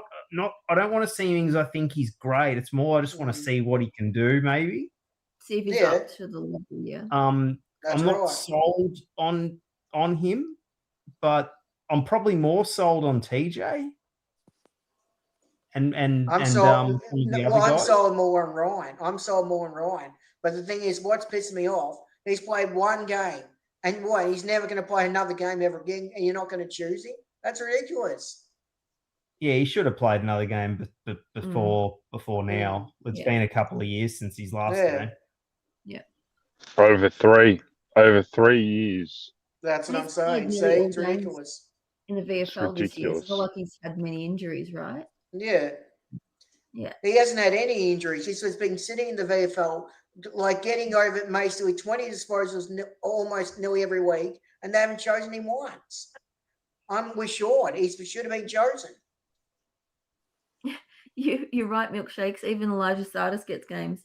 I'm just going to check if he was on the extended bench for this week, but I don't know if he's been put in, actually, Sardis.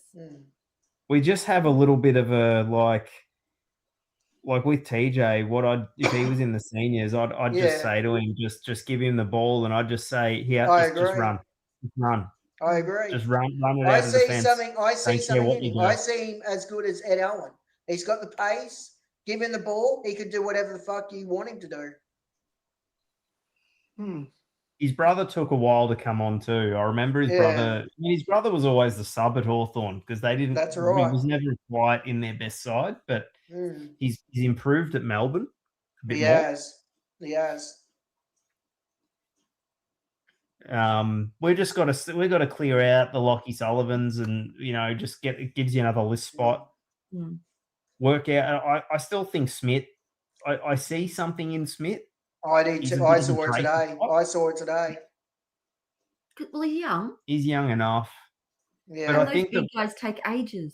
The frustration with our club is we sort of need. It's good to have the project players. We just need a couple of guys to start playing. If you got too many project players, we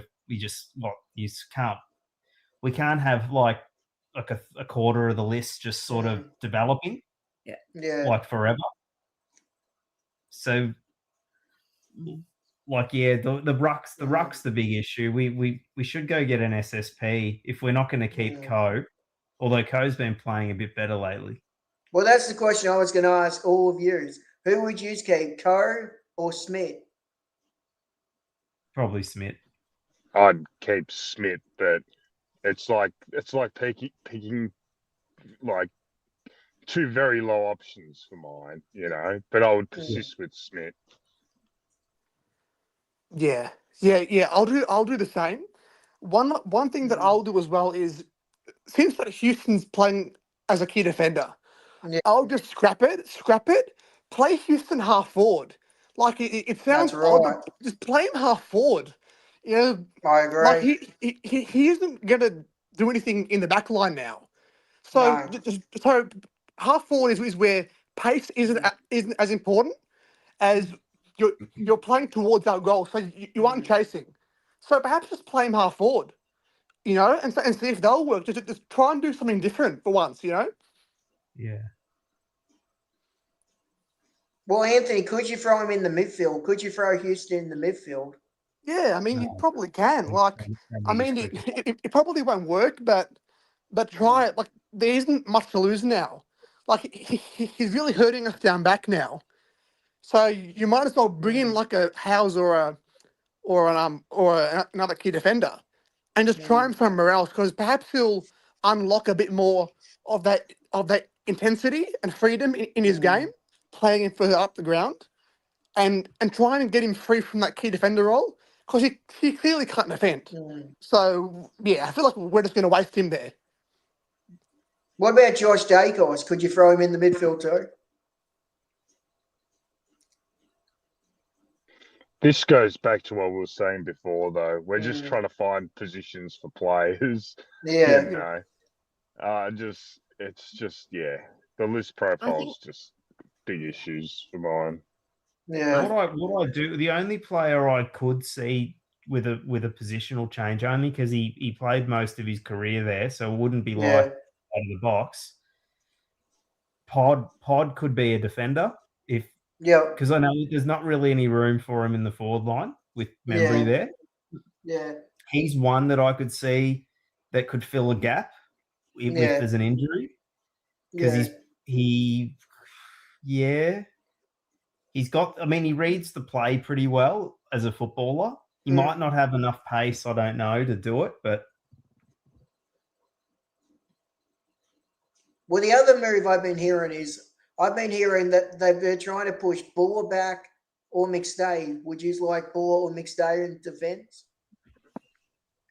Probably not McStay. Well, Buller, I think is unfortunately no good.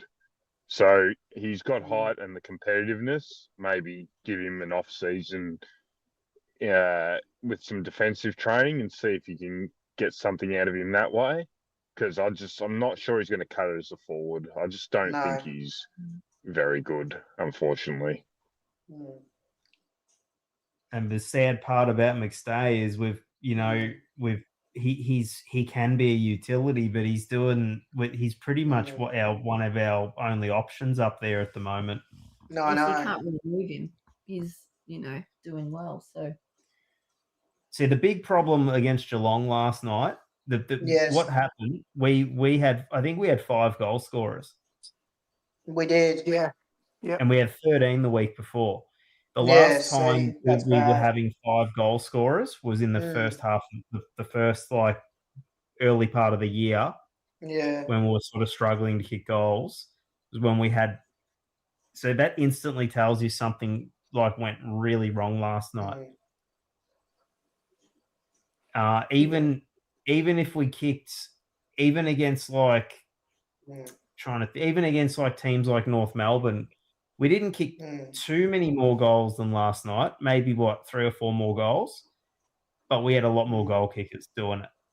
So I've noticed whenever McStay kicks a huge bag, it's usually when we're having a pretty bad night everywhere else. Because McStay, I think, kicked 4 goals against Brisbane when we got flogged. Because I never really like relying on a 1 goal kicker. Oh, well, there's a topic Milkshakes has given us. You wouldn't want me in charge. I'll tell you that much. I fear this is going to sound bad. I was kind of thinking maybe he could be a pressure forward or something, but not 100% sure if I agree with what I'm going to say. But maybe a Harry Demeter's got a year left.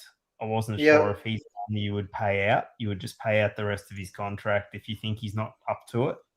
Don't just keep another list spot tied up for a year. Lockie Sullivan's out the door. Sidey's out the door. Yep. Probably. Well, this is going to sound really bad too. I don't know if there's going to be much point in Jamie Elliott staying on the list. Yep.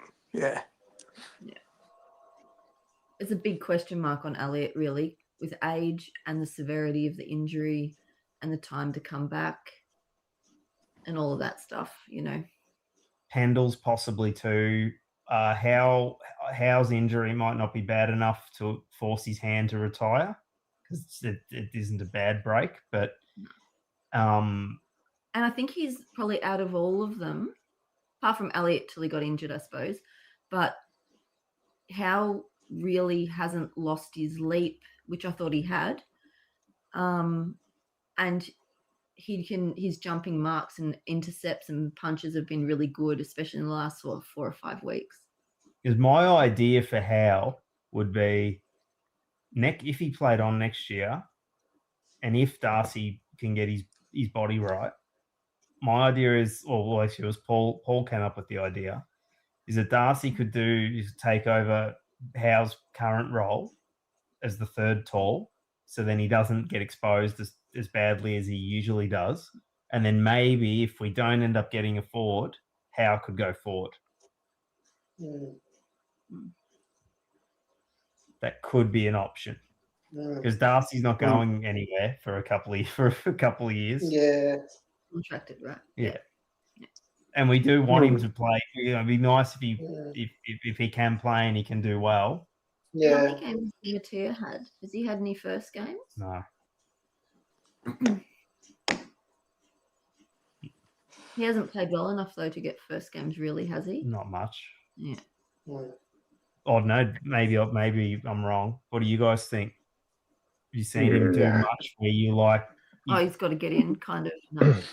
No. I put a line through him, buddy, like start of last year. He just butchers the footy. Mm-hmm. He's just one of those guys that's going to frustrate the hell out of me in the ones. And I reckon that's why he's never been given an opportunity, because I reckon they just know, this guy, once there's a tiny bit of pressure on his kick, he just butchers the fucking thing. And like Void said, it's one of those things. How many years you want to carry the guy? Yeah, he might come good. He might go to another club and eke out a career or something. But how many years are you just going to carry a guy with like 2% improvement every year? I don't know. Well, sometimes you just got to finish it. What are his actual attributes? Because like, if he's not a great kick, what is he? Do you know Ben Hobbs? Yes. He's like him, but a bit quicker. He's a quicker version of Ben Hobbs. He's with a smaller body. Yeah. He's like that Will Phillips that plays in our VFL. So he was a number 3 pick. Yeah. But that player's been phased out of the AFL. That inside midfielder who's like a Tom Mitchell-y sort of type. Yeah, you got to be fast if you're an inside mid now. Yeah, and you got to use the ball really well. Yeah. And the problem with Harry is we seem to recruit him around the time we didn't seem to realise the game was shifting away from those types of players. Don't worry, Essendon did that. Up on Josh. Yeah, up on Josh. But that's a fair few players to turn over. Like that's a few, so that you've got space for some new ones in the draft and that. So I could see. I reckon we'll turn over. There'll be 7 or 8. Yeah. Oh yeah. I thought the same thing. I said there's going to be probably one or two that we're not even sure about yet. Like there could potentially be one that shocks us a bit. But at the absolute minimum, there's going to be 6 delistings. Can almost guarantee it. Yeah. I think Parker's probably gone as well. That's the thing. He could be one of those guys, like I said, that you sort of don't expect. And then it's just like, bang, Will Parker gone, I think there will be. There'll be... Actually, no, there'll be more than 6 or 7 because a couple of those mid-season ones will be gone too. Mm-hmm. So you're probably looking at minimum 7 or 8, I reckon. I reckon it's that sort of year. Because how many mid-season ones did you get? 3. Three. I reckon the ruckman will go. Mhm. And they'll keep Pods and Puncher, maybe. Pods will probably be dependent on if we get a forward. Mm. Pod will be Do you one of know what those you need? day before forward decisions, I reckon.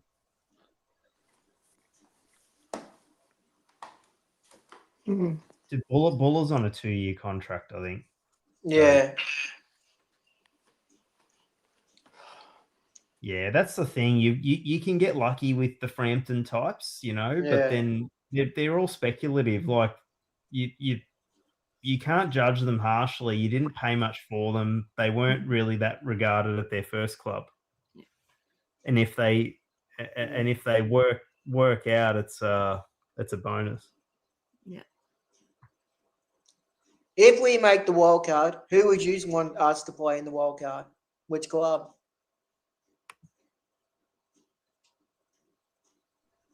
I don't really care, Chris. I've resigned to the fact that we can't win the flag. My hope is it's a Victorian team, so it's an MCG game, and I might be able to go see a final. But look, chances are we're probably just going to end up being beaten, or even if you get a win, you're going to lose next week. I'm honestly, it's just the cricket starts in 2.5 weeks. Yeah, so that's where my brain sort of is at the minute. Lloyd, who would you want to play? Oh, anybody really. What, even Geelong? Yeah. Well, what are the choices? I don't mind. I don't mind playing like hard teams because like you get to find out one way or the other. Yeah. I'm not really ever a fan of trying to sort of get an easy run into something. Yeah. I'd rather play the best and just that's what, like for me, I'm looking forward to playing Hawthorn. I'm not scared to play. I'm looking forward to the challenge because it is sweet when you beat those sides, and if they beat you, then you also get you get to know a little bit about where you're at as well. Do you think Sidey and Pendles get rested next week? Yeah, at least one of them will. Who would you rest? Which one? Sidebottom. I'd give Sidebottom a permanent rest. We all want that, but that's never going to happen. That's never going to happen. No, Adrian's actually making some sense. If there's one person that deserves a permanent rest, it's Sidebottom. He's not played that great this year. I'm with Adrian on that. Yep, agree. That's the easy. It's not even a toss of the coin between him and Pendles. I'd take Pendles there over him. Look, the thing about Sidebottom, this is where you could play him. We've all said it. Playing forward. We saw it against, I think it was last week or the week before. He played forward, or maybe it was the Gold Coast game. One of the games he played forward, and you saw he was good in the forward line. I think he can only do it in spells. I don't think he'd be that effective if he just played there for the whole game. I think he can sneak down there and kick a goal. Like him as a defender. Oh no, I don't think he's good. I think now it's just at that point where you're trying to find somewhere to put him. Yeah. He's not. It's not screaming out at you that he belongs there. And then you're kicking someone else out of the forward line. Yeah, but you don't have many small forwards, do you? Really? We've got Hayes in the VFL. Yeah, he was good today. He was good today. Yeah. Or would you rather stop? Well, I know. Okay, I'd rather Pods ahead of Sidey in the forward line. Same. So would I. Yeah. I would rather Hayes instead of Sidebottom. Absolutely. You got a bunch of guys there who are forwards. I'd take Demetia in the forward line ahead of Sidey. So would I. Yeah, I said it today. I'm going to say this. I said this to Mick, and I'm going to say this right now. Put in the vault. He's one of my new favourite players at Collingwood. I hope he gets a fair crack. Sure, I liked him today. During the watch along, fucking Sean and Mick were giving him shit. Like every time Yeah. that he gave him shit, that he was kicking goals. It was actually That's what I'm it's humorous. saying. He's got the potential Yeah. to be a good player. I said it. I'm saying it now. If you give this kid a fair crack, I think he'd become a good player. But the thing is, they won't give it to him because they don't see the potential in him. Not bad milkshakes. Mm. Like, how long, Void, has he been on the list? He hasn't had. He's never played a game once for Collingwood.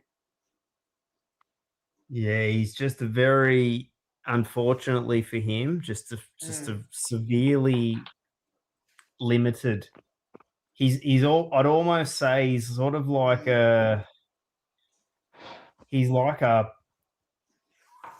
$2 shop version of Schultz. Yeah. Mm. Well, next year he's his last year at Collingwood. Do you think he gets an opportunity next year or not? It's his last year at Collingwood. Nah. Unless he turns a sharp corner, Who's that? Timothea. Yeah, because he's got one more year, doesn't he? He'd Yeah. have to basically like reinvent himself in like record time.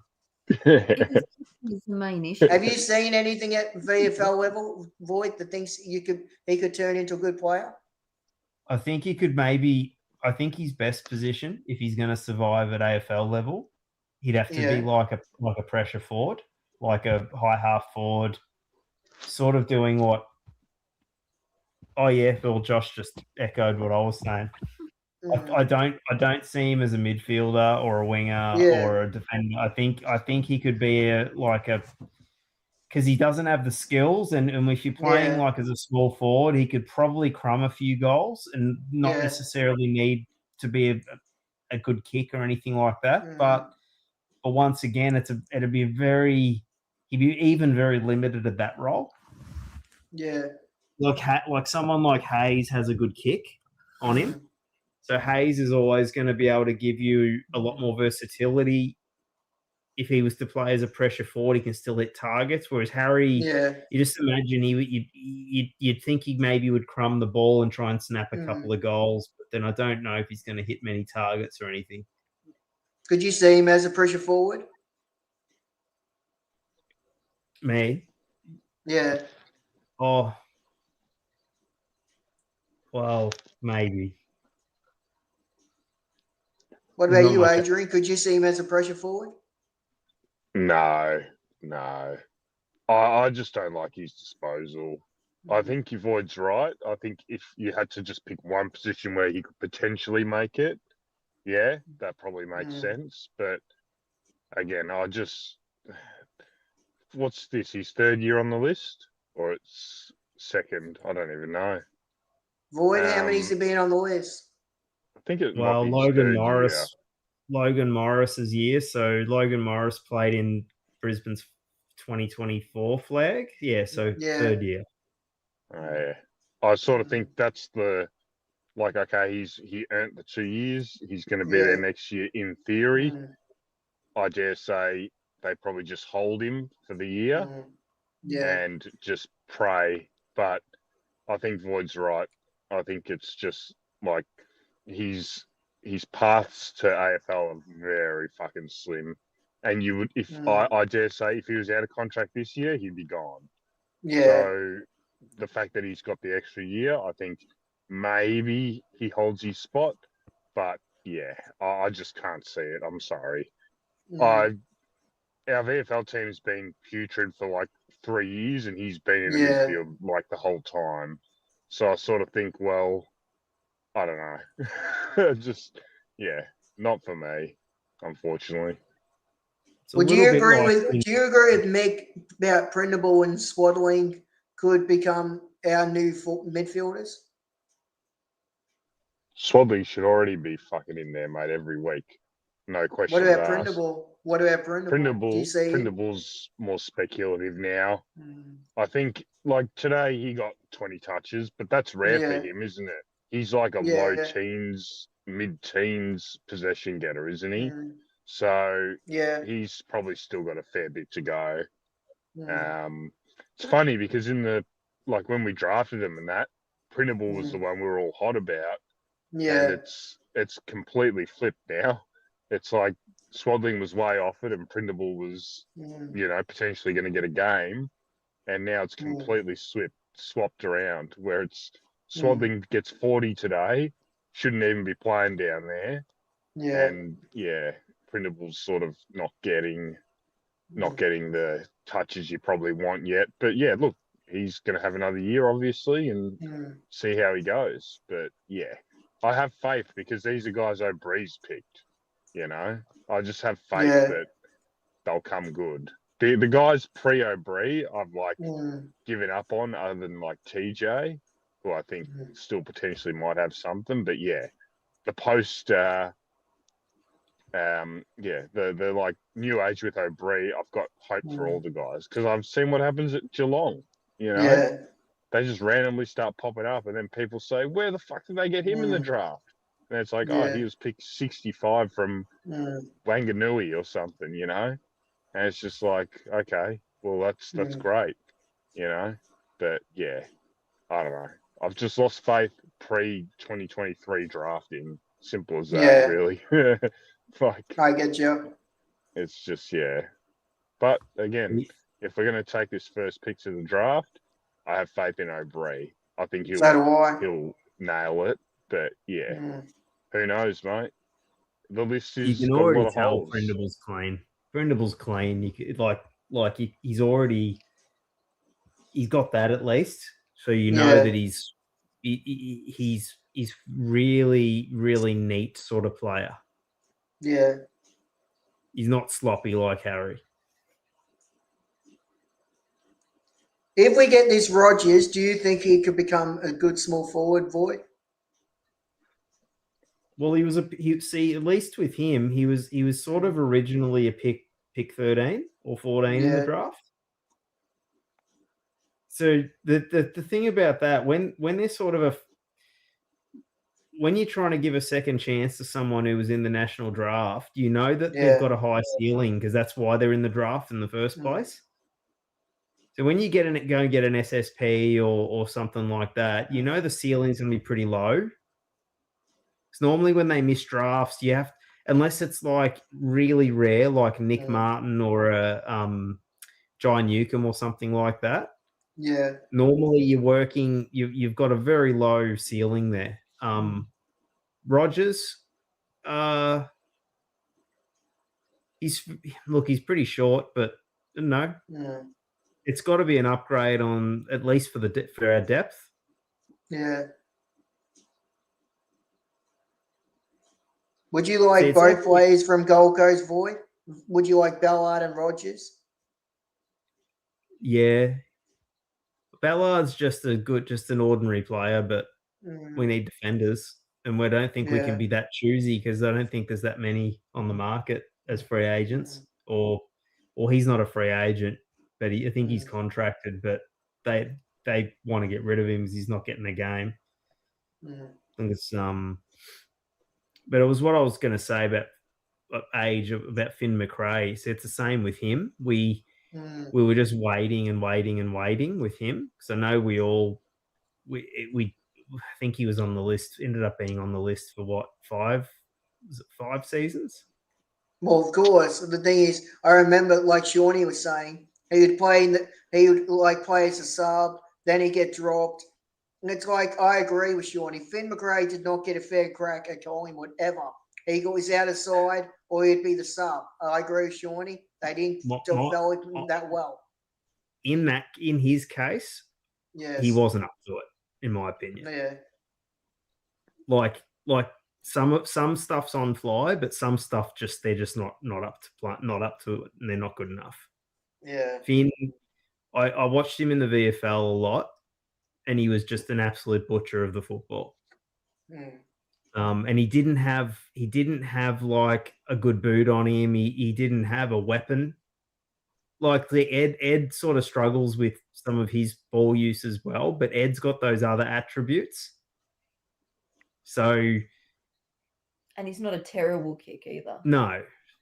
Finn was another type of Ben Hobbs. Yeah. Yeah. See, he's in the waffle at the moment, and I think I was reading on Twitter some of the waffle people that watch the waffle were complaining about him even being in their waffle side. Don't know what age thinks about him. McRae, Yeah. no Nah. good.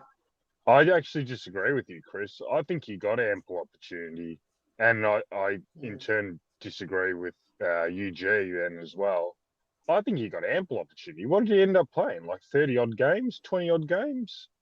Like that's a decent enough crack. He just never showed us anything at AFL level. 4 years on the list, 4 or 5 years on the list, not good enough. Like it's just the reality, and Void's put perfectly. No weapon, mate. Like it's just you can find those players anywhere.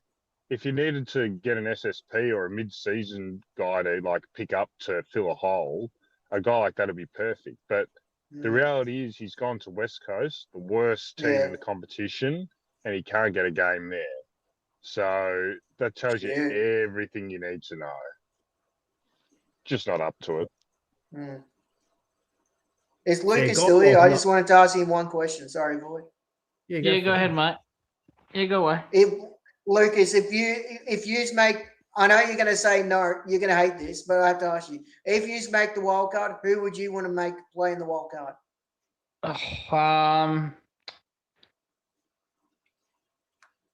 Wouldn't mind playing Footscray. You're not going to be in the wild card. That's Lucas. Exactly. That's why I had to say it. I wanted to bring some comedy. He looked at who Geelong's playing the next 3 weeks. It's a fucking empty set. I'm hoping they lose to North Melbourne. then they would be in the wild card. Yeah, I heard you, Anthony. I heard that. That's all right, mate. I wouldn't mind Footscray. I actually wouldn't mind you blokes, to be fair. Again, the ones I wouldn't want to play would be the better crest, and that I wouldn't want to play Carlton. I wouldn't want to play them. And if you make the top 6, who would you want to play? If you make the top 6, I wouldn't want to play GWS and Carlton because they've got the wood over us. In the top 6. Will you look who's in there? Melbourne, Adelaide, Hawthorn, Brisbane? Yeah, I wouldn't mind Adelaide because that would be most likely in Geelong if that was a final. That would be like or Adelaide. That would be in Geelong if that was our home one. Yes. What about Melbourne? Just checking.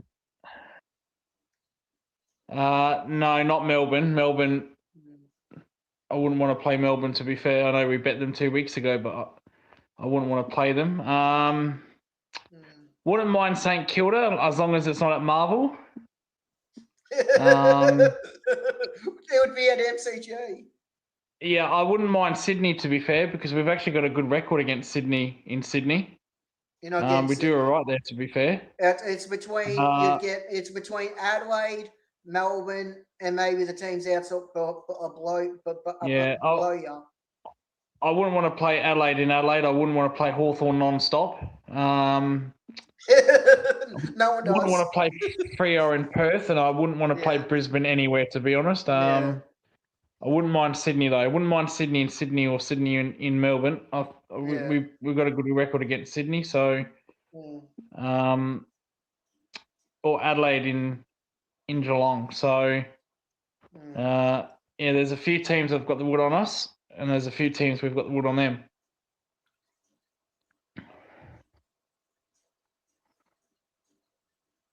Can you make the top 4, or is that out of reach, Lucas?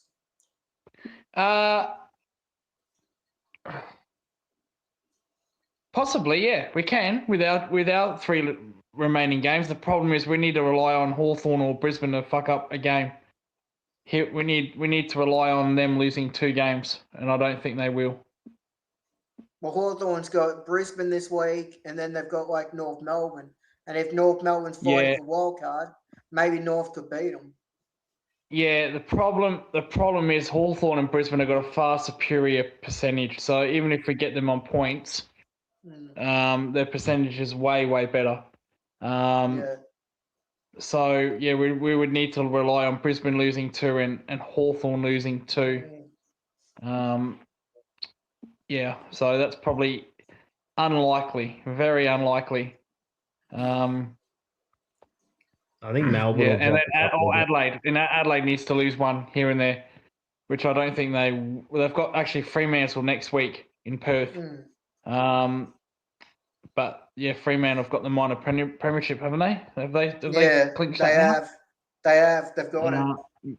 Yep. So they might do a bit of rest and recovery there. So yeah, but Well, we don't know how Adelaide's going to go. We don't know how Adelaide's going to go on Sunday against Essendon. Yeah, true. That's it. Yeah. But no, I think 5th or 6th is about us. I think we'll get round 5th or 6th. Yeah, get a home final, which will be at the G, unless it's against an interstate club.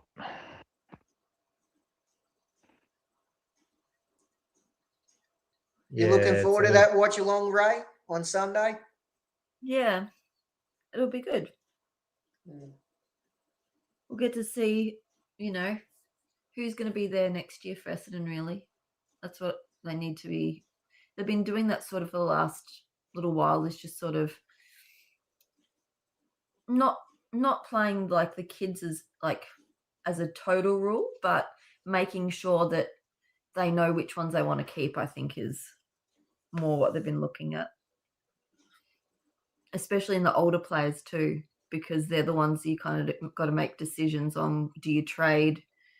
Do you delist? Do you give one more year because you don't have a lot of older players, or do you get new people in? So I think there's a lot of decisions to be made, and there's like 10 or 12 out of contract players. Any news on Ridley, if he's going to stay or if he's going to go? Any clubs into him? I don't know. Yeah, he'll get a club. He'll get someone. He is a good player. They've just got to get him fit and on the park. I would totally take a punt on him if he was if Essendon were going to offload him and maybe pay some of his contract. Yeah, he's a footballer. He can read the game. He's a Jeremy. He would slot right into Jeremy Howe's spot. Yeah, and he would. Would you take him, Lucas? Would you take him? Probably not. No.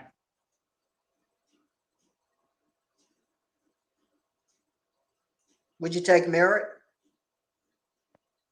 I would have taken Merritt 2 years. See, I don't care if you're 30 or 32, 33. If you're still playing elite level, that's irrelevant. But I would have liked him 2 years ago. Yeah. And I think Merritt, he can't really play anywhere else. And he'd be probably just like a bigger upgrade of Warple. I don't think he'd get in our.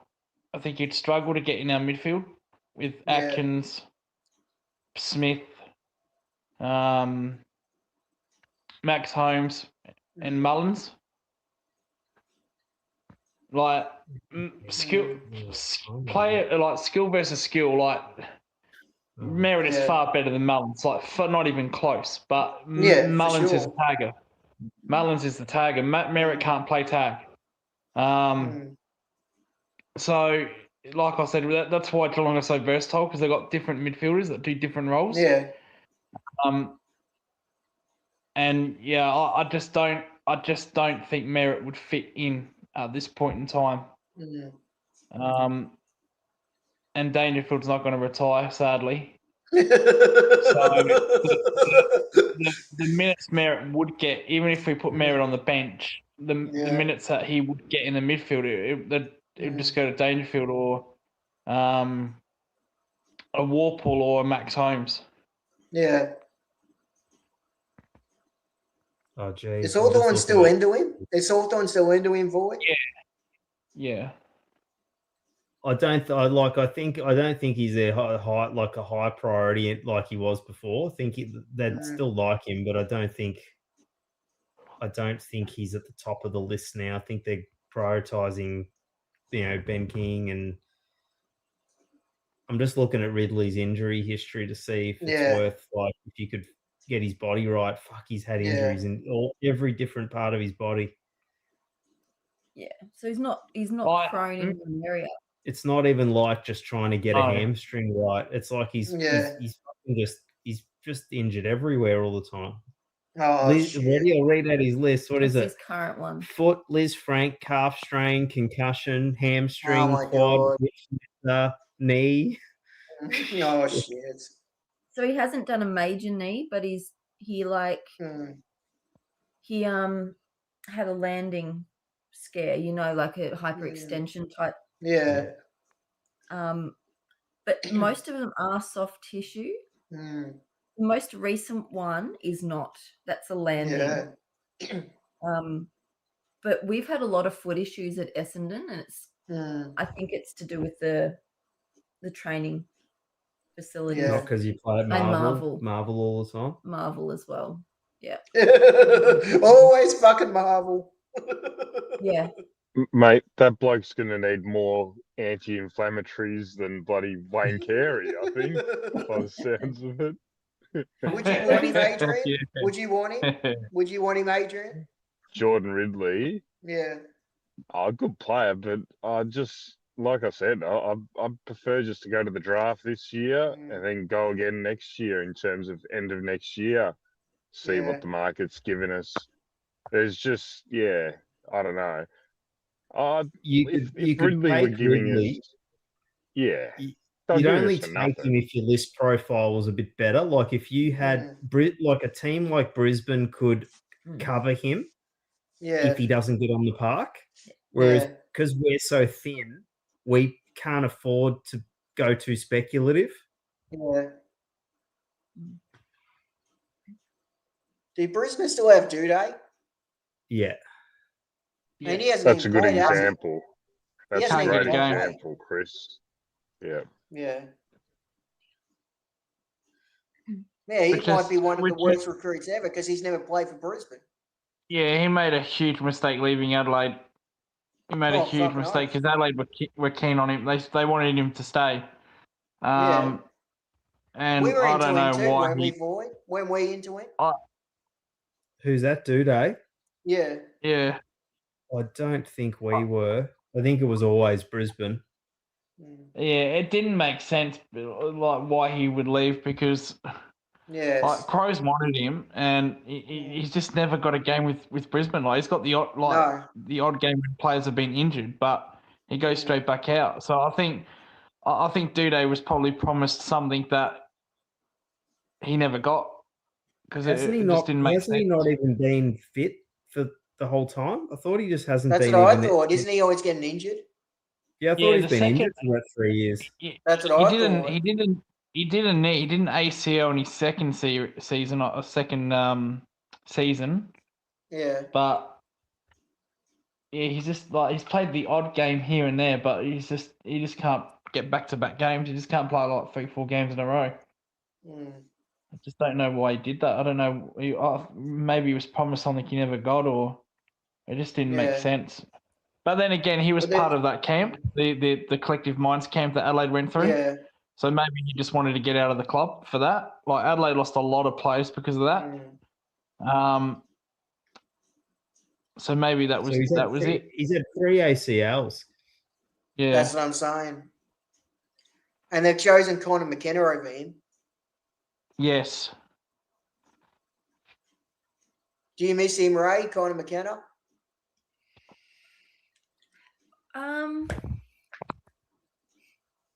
Sometimes, but he's played better at Brisbane than I think he did at Essendon. I felt like he had more X factor at Essendon, but when he came back to Brisbane, he was a more well-rounded player.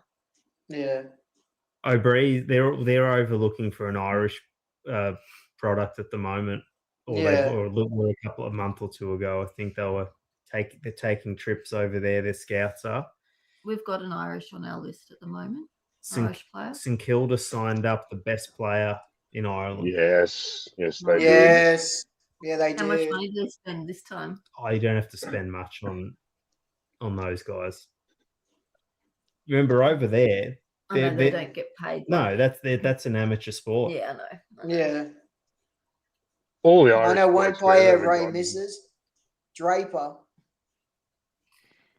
Yeah, I think Draper was a spiritual leader at our club as well. Mm. Like he was sort of revved everyone up, and he was very good with energy.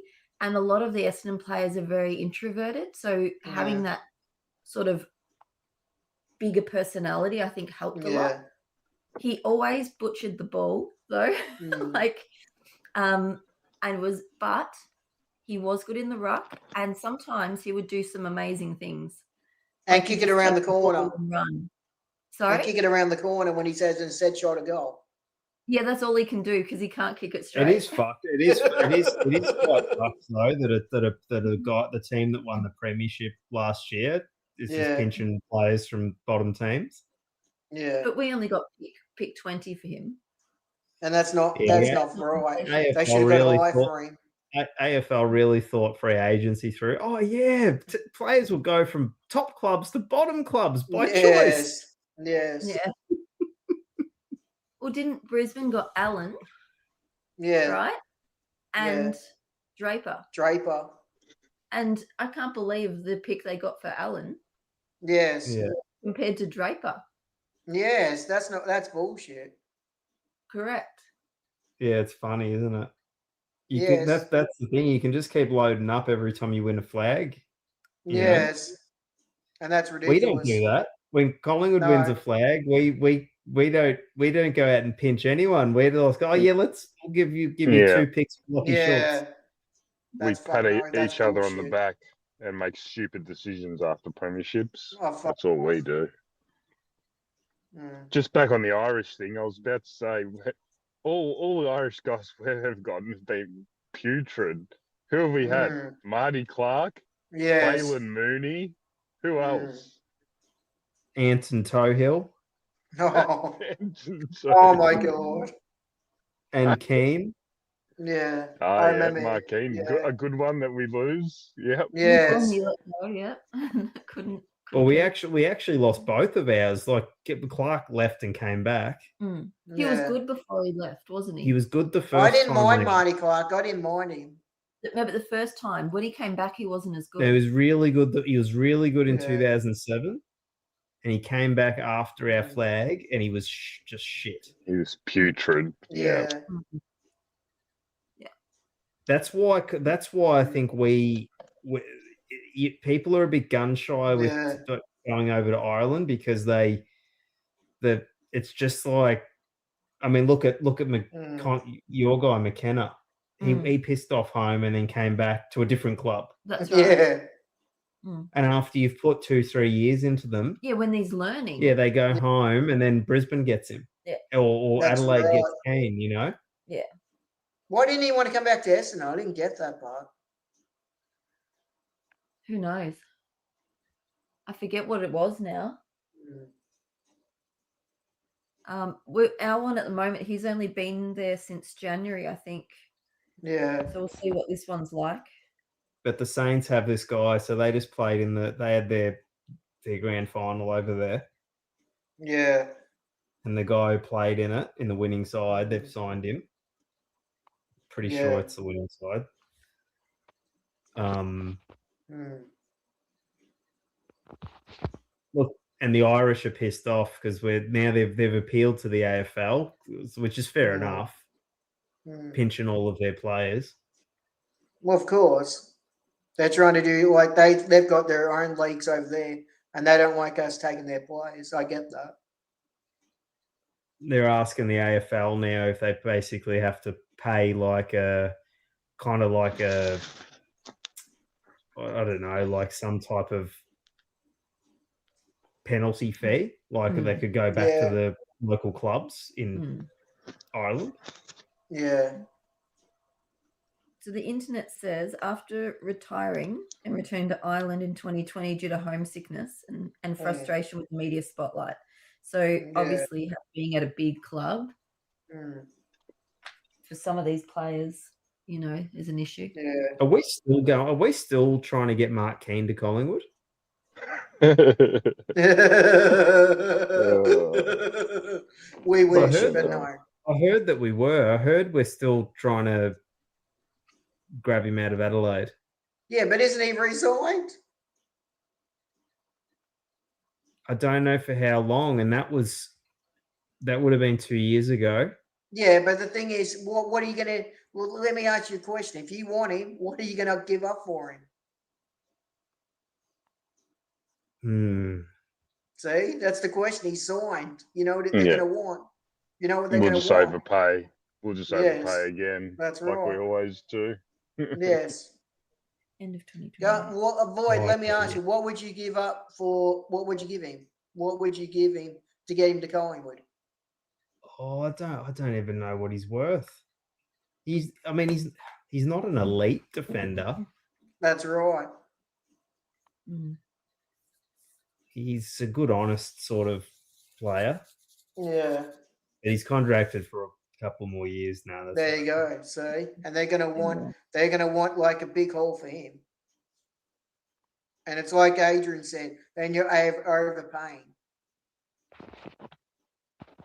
Yeah, milkshakes. I think Eddie Maguire's like got some fucking shit ideas sometimes. Yeah. Did you hear about reducing the he wanted to reduce the list size of each club? And I'm thinking Essendon wouldn't have been able to field a team this year if you reduce the list size. That's right. He's really lost me since even in his last couple of years at Collingwood. I just think I don't care about your opinions anymore. Yeah. Yeah. You're an absolute hack. We needed that controversy to happen because Eddie would have been one of those guys that would have just stayed there for another 20 years. He never would have left. They would have had to carry him out in the body bag. So, it's just one of those things that he was starting to lose his fucking marbles. And now you're starting to hear it with some of the things he says. He still says some brilliant things, but some of the shit he says, you're just like, fucking hell. You've ascended to that point. You're like a 55, 60-year-old man, and you're just slowly starting to lose it. Yeah. I feel sorry for Jimmy Bartell on the podcast because he cuts him off all the time. Oh yeah. And I always feel bad for cutting you and Adrian off. No, but that's all right, mate. We can't see each other talking. It's different. Exactly. When someone's sitting across from you, you can see when someone's trying to talk. Exactly. Yeah. Look at Paul Lucas. As he's fucking streaming, he can't get a word in. And we're talking about no, he's falling asleep. He's falling asleep again. That's it. No, Well, just being a good host and reading out the comments and letting you guys talk.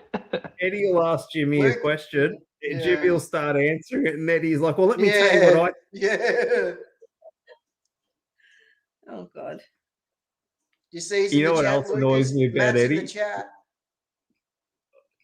Oh, yeah, Luke. Yeah, he's Luke. gone under the Luke account. Oh, okay.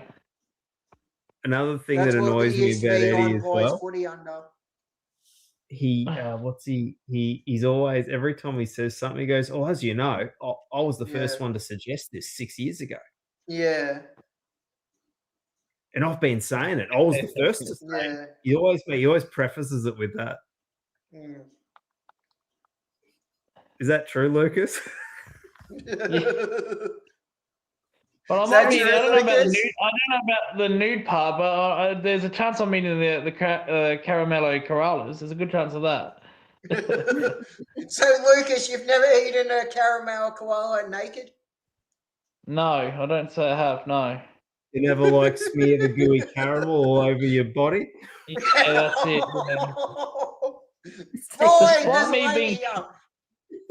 Despite me being shareless in streams, I don't I don't really go around naked. I always keep clothes on. Yes, I don't think anyone would want to see, like you said a couple of weeks ago. You said, "Oh, maybe I'll make a bet and I'll have a sock on my penis." Yeah. No one would want to see that. Oh, may God have mercy on my soul if Geelong loses the game. I couldn't believe you said that. On the jump punch, I thought, "What You know, the fuck are I you reckon saying?" Mark Neville might want to see it, Lucas. No,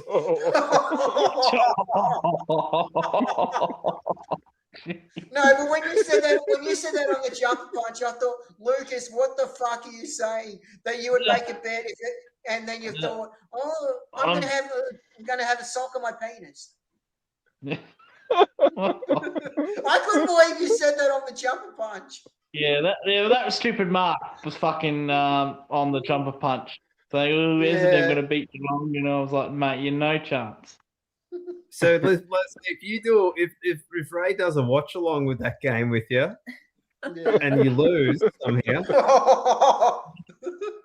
No.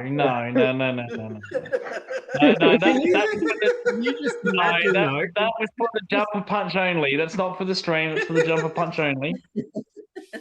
Just imagine though, imagine it's some crazy thing happens the week before, and the virus goes through the club at about 6 people out. Oh fucking hell! I'll try to get out of it by default.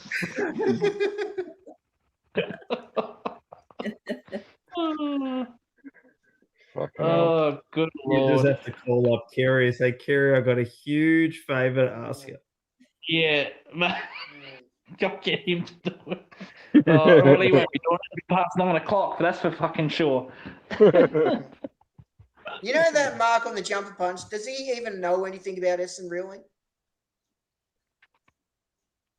He knows the colours. Yeah, I don't. He doesn't know the young players. Know that. He doesn't know the old players. Oh yeah, I love when Boyd, you tried to one time on the jump punch. You said to him, "Name any of the young players." He couldn't name any of them. I was trying to help him because I felt bad for him. I was feeding him the names, and he wasn't looking at the chat, and he was going, yeah. Oh, Merritt's good. Oh yeah, did you see this week? Matt did the same thing this week on the jump punch too. He was mentioning the young players this week on the jump punch. Do you know what's worse? We drafted 5 of them last year, and they've all been playing. I'm convinced they're all like Vanny and Mark are actually just like Rocco's Carlton supporting friends. Yeah. Do you remember that episode on the jump punch? I put in the chat. He mentioned Peter Wright. I put it on to Rocco. Peter Wright, really? And Rocco agreed me. Really? You mentioned Peter Wright is one of your best players? Would you say he's one of your best players, Ray? He is, but he's not a young player. No. Right? He's 30, right? He is a really good player, and he's played really well for Essendon. Yeah. I think he's played better at Essendon than at his previous club, 100%. Yeah. But he's not a young player. He's 30. No. You know. He'd actually, you know what? He would kill it in our team. Oh, fucking hard. No, he would. The way we kick the ball in, he would actually. I reckon he'd kick bags of goals at Collingwood.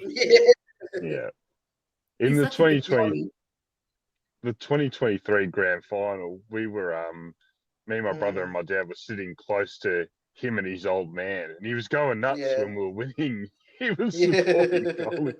His old man's a Collingwood nuffy. Yeah. He was dressed head to toe in Collingwood, and even Peter Wright was going nuts. I'm like, fucking, you should be out there, Peter, for fuck's sake. We tried. We wanted to get him when he left Gold Coast, but because Eddie fucked our cap up, we couldn't. Yeah. He actually was going to come cheap in terms of a trade. Yeah. But we couldn't afford his salary. And Essendon got him, but I think Essendon only gave it pick 70 for him. Yeah. Yeah. He's very good. like this year, Mm. without having, because we didn't have Brian for the first 7 weeks, he was killing it in the ruck. Mm. And he's probably one of the reasons that we won the Melbourne game. Yeah. Because he was playing so well, and then he injured his knee, did the meniscus or whatever. Yeah. I just lust after a player like that, just someone who can Yeah. just stand under the ball and nobody can outmark them. Yeah. Was there a rumor we were trying to get Tom Lynch back to Collingwood this year? Oh, I think he's finished. That's what I'm I'll going. give up. I think. I'll give up on football if Tom Lynch is now team round one. Yeah, I wouldn't want him either, but I heard the rumor. I give up. I Yeah. give up, mate. I don't want him either, but I heard the rumor. I don't want him either.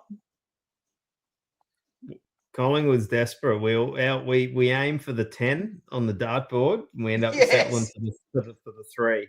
Yes. Tom And we do Lynch not will want give me. the 3.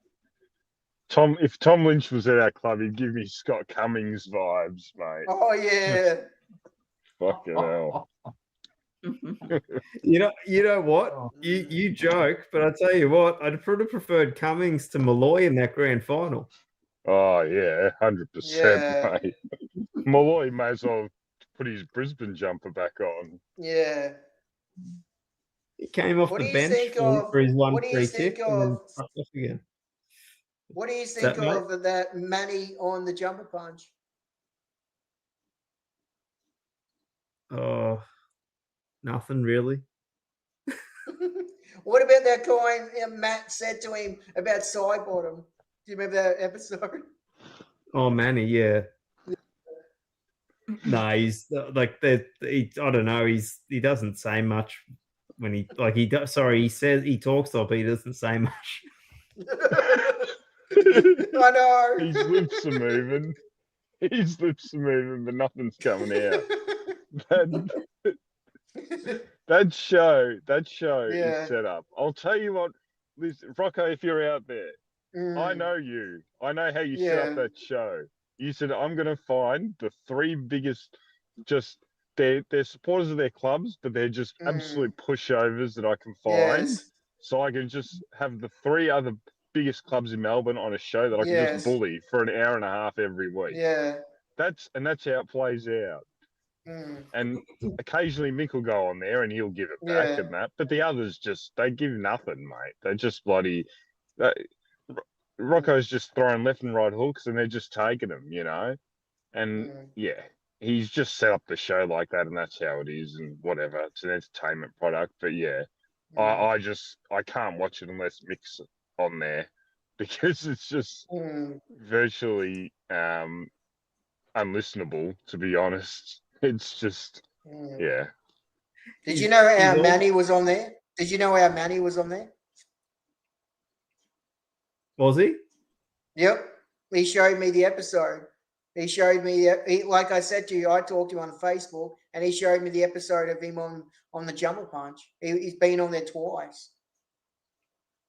He's almost at the point. The other Manny, he's almost at the point where when he talks about Collingwood, I'm almost expecting to go, yeah. So who was good on the weekend? Oh, I really, really liked the Yeah, I know. and 21 was good too. Yeah. Yeah. Yeah. And he's also been on Swoop League too. Has he? Yep. Apparently, there's a video. Someone's going to find me. Apparently, there's some video from like 5 years ago of Manny absolutely just going off his tree, and Swoop League just didn't know Yeah, what I've to seen. do. Manny showed me a video of him on Swoop Nah, League. we got to He find showed that. me. We got to find that. You Manny guys keep showed me a talking. video of him on Swoop League. Manny showed me a video of him on Swoop League. Keep talking for a sec. I'll try and hunt it on my phone, and then I'll send you. So I'll put it in the chat if I find it. Lucas, Yeah. Lucas? You've been on the jumper punch. What is that Mark and Manny like? Nah, backstage, they're actually, they're pretty good. They'll talk to you backstage. So I opened the show with them a couple of weeks ago. Yeah. and they were right to me. So yeah, they come across as good guys, but probably right. They don't. Yeah, when you ask him something about Essendon or Collingwood, You yeah, they don't go a answer the bit plain. question, Chris? Chris, Yeah, you go. there? Yeah. Okay, do you remember what was it? It was a live stream with Swoop. Yeah. Yes. Do you remember did any other details like what after which loss or which game? It was against Was it a loss? It was against Carlton. Okay. And also Sean was on the same episode. Is it Pies wow. versus Blue?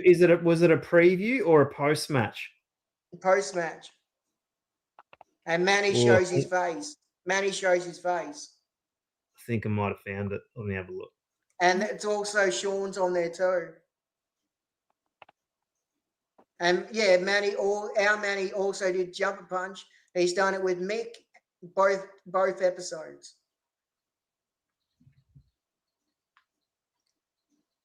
Oh, okay, Milkshake. So wasn't fire. Okay. Let me try this one. And I'll just scroll through it till I see a Manny. Oh yeah, Sean's in. It's after we played Carlton and we've lost, and he's talking to Swoop, and then I think Sean's before him.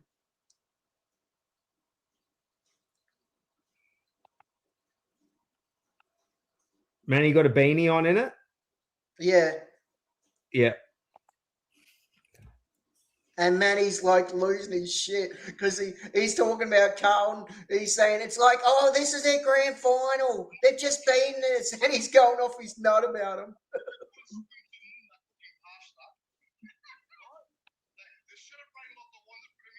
Yeah, that'll be Manny talking to Swoop. And Swoop's just laughing his head off everything he's fucking saying. So round 18. Oh, I don't know. I thought the one that I was told about was Manny's just like going off his head, fucking like swearing, and Swoop didn't know what to do. Like he was just like, he was like a stunned mullet. He didn't know. Does he cut the stream or Fuck. The one Manny showed me, it was a loss after Carlton, and he's shown his face, and he's going off his nut. Someone put up the bloody bat signal. Where's Manny? We need him. He's got to send us the link. Did you find it, Void? I've got Manny. I'm just trying to see if it's 2021. Is it 2020? Is it that old? I think so.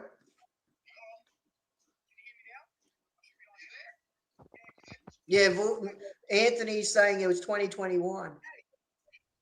Still having mic problems back then, I hear.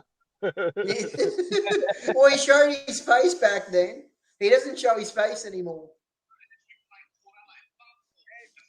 It's like a young Manny. Look how young he is in that. This one seems too jovial. We lost. maybe back then he was jovial. No, it's got to be another one because Swoop's doesn't look too upset in that one. Is he laughing his head, bud? Is he laughing his head off? Okay, Anthony, cool. So 2024. Yeah. The Hawthorn game. Okay. Yeah. So, geez, Swoop, arrange your content a bit better. Yeah. I can't help because I've never watched Swoop. So, yeah. I mostly just watch his training videos, his review of the games, and just who do you think will get in the trade period. That's fucking it. I've got round 17, 2024, but that's Collingwood Essendon. Then he does mid-season chat. Oh fuck! Yeah. It's not in categories. Well, the only one I've seen is that Carlton one. Manny showed me, and it's like he's showing his face, and Swoop is just laughing because Manny's going off his nut about losing to Carlton.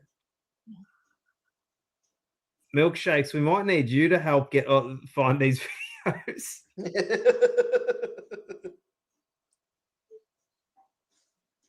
Milkshake's got all the swoop receipts. Yeah.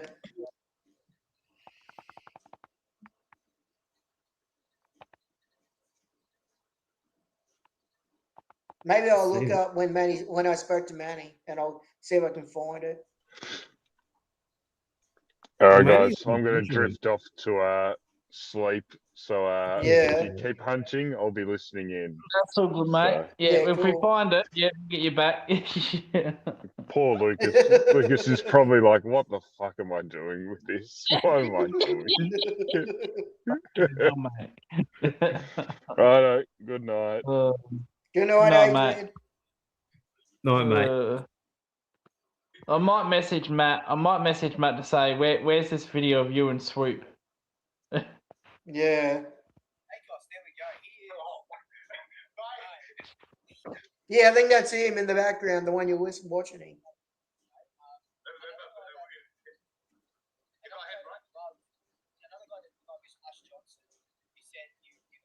Oh, yeah, okay. And he's been smashing. What are you locking?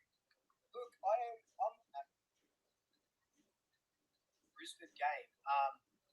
People don't realise that yes, we lost by 4 or 5 goals, whatever it was, but we had more scoring shots than Brisbane.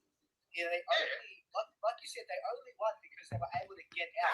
I can't. He makes him Manny's on all of them.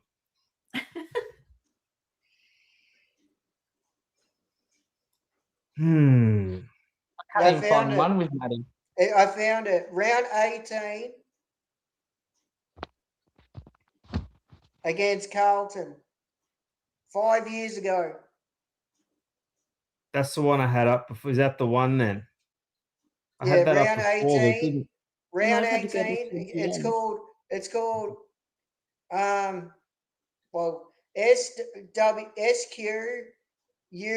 Score. SQUA What could you do? and then Manny, WK coming on with the Swoop. Round 18. And we've just lost to Carlton.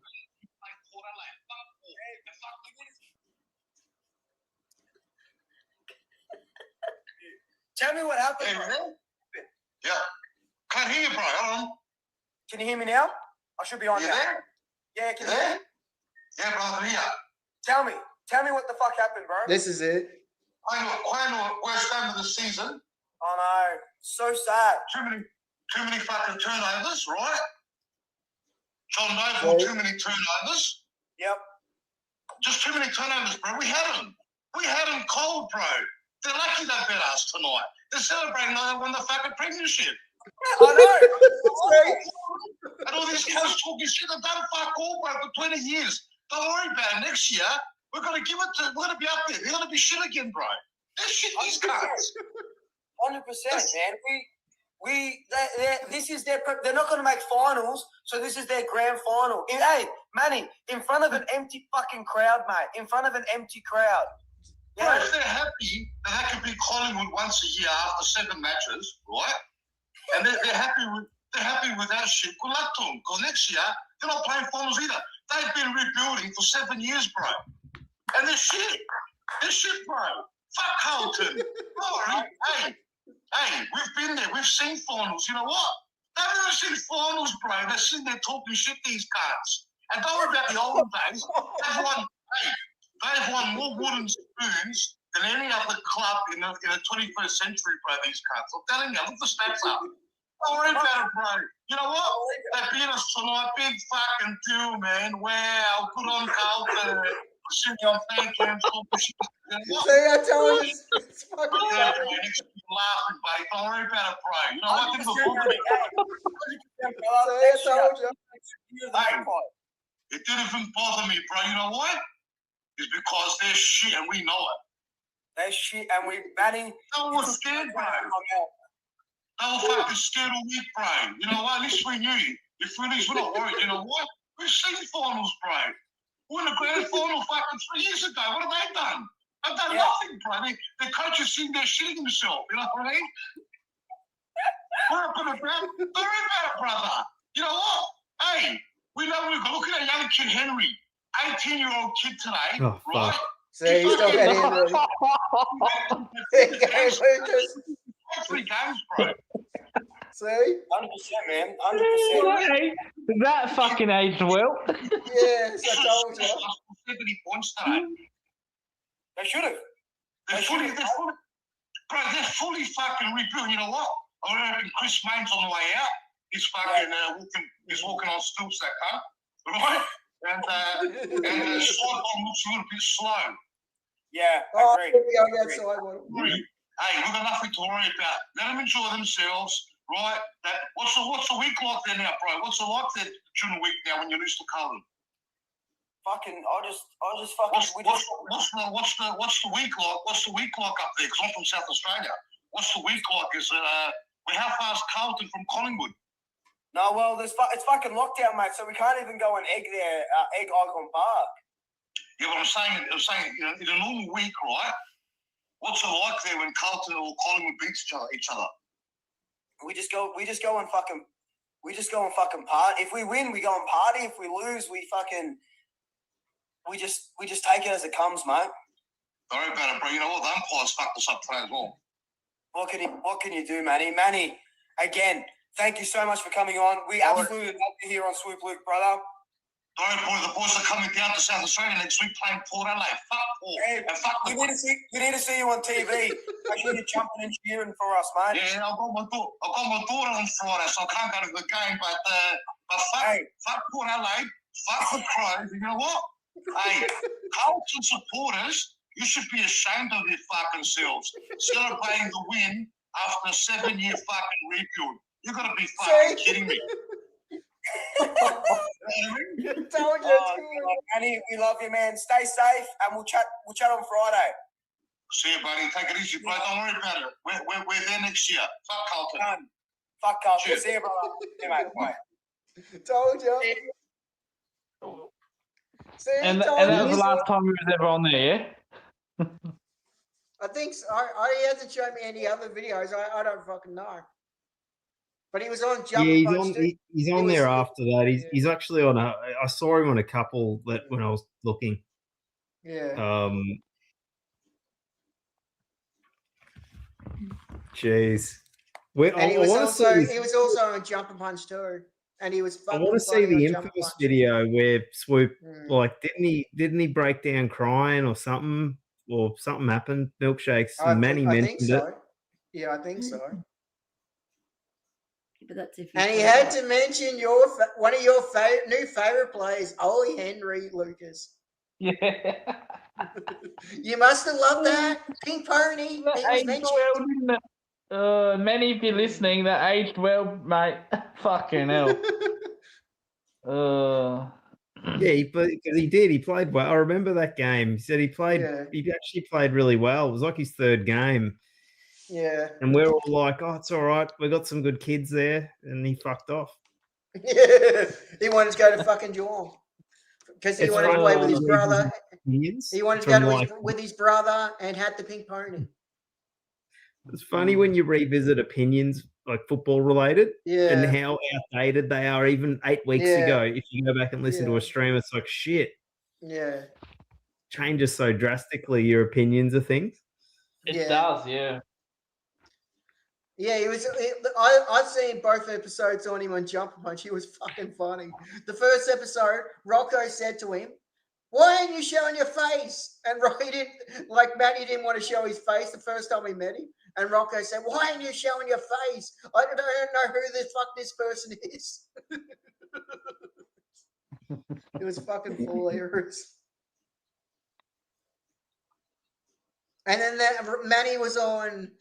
I've seen both his episodes. Right. The first Yeah. episode he was on, and the second one was when we lost to Brisbane in the prelim. I have seen that, Anthony, Mm. but I'm going to actually play it because Yeah, Lucas wouldn't have heard it.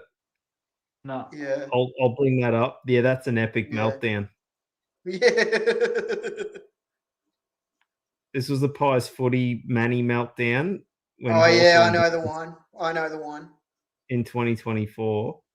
Let me just. Is this the that's one like Anthony plays all the time? Is this the one he plays all the time?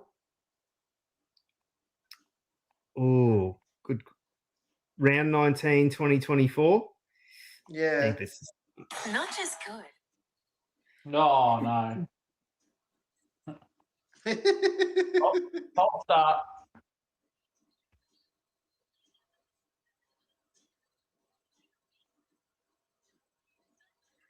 Just waiting for the ad. Yeah. Oh, this is when he used to do it with that other guy. Oh, okay. I remember, and then Matty used to show his face back in the day.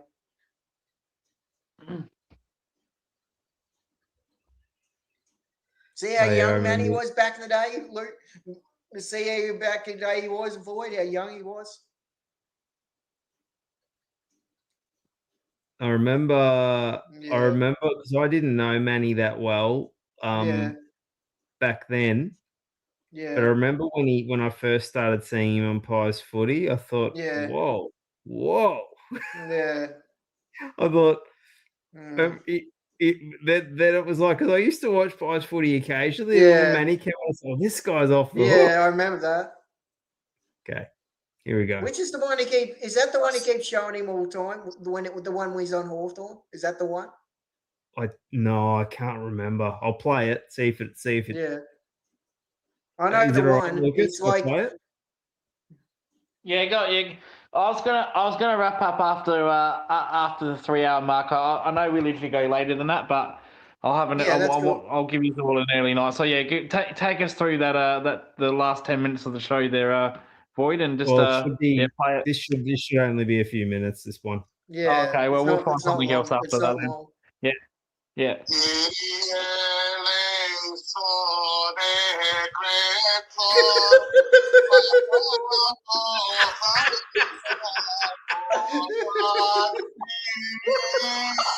What the? He's singing.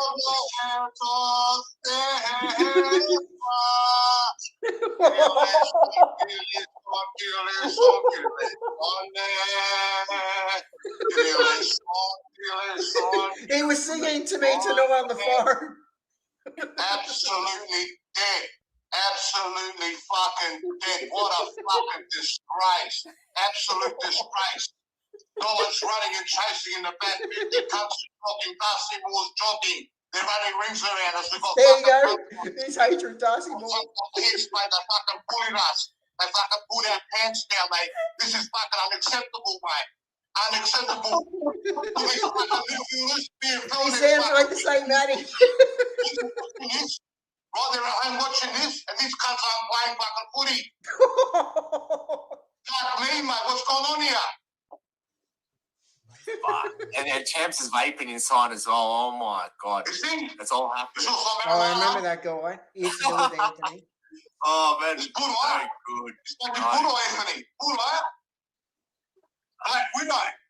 Black Widow, buddy. Hey, you that? Hey, was it that depressing, man? Did I take it last week? I told you, also got a bumper. I reckon we're going to lose to Richmond next week. We're going to finish 18th on the ladder. We just got Doesn't help us here in this way.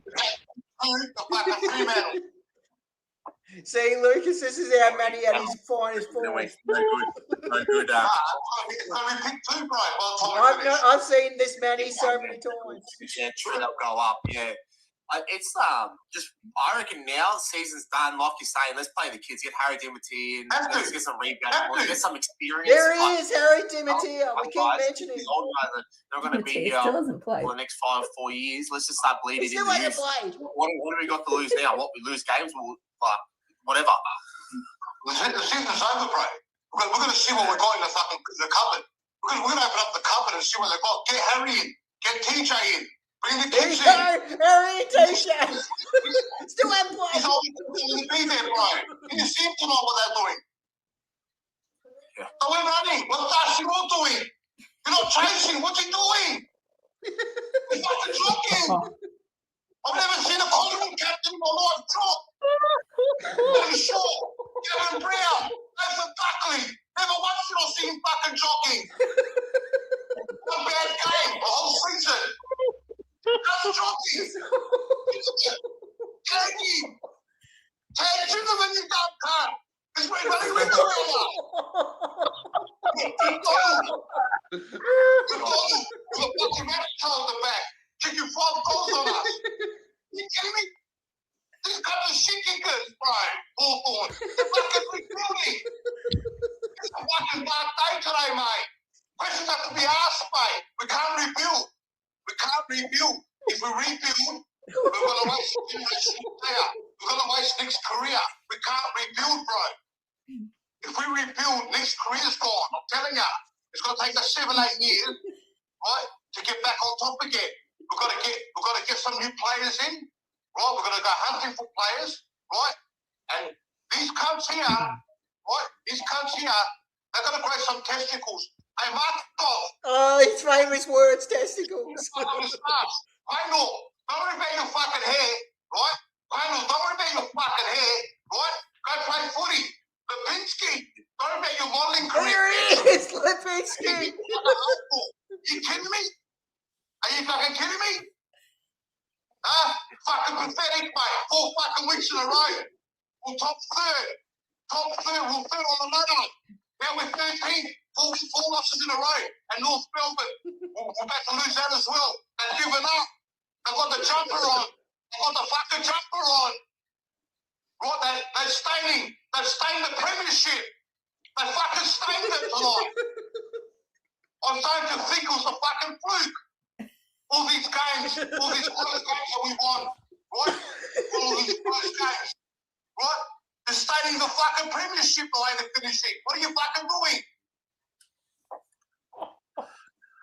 And he mentions Lipinski too.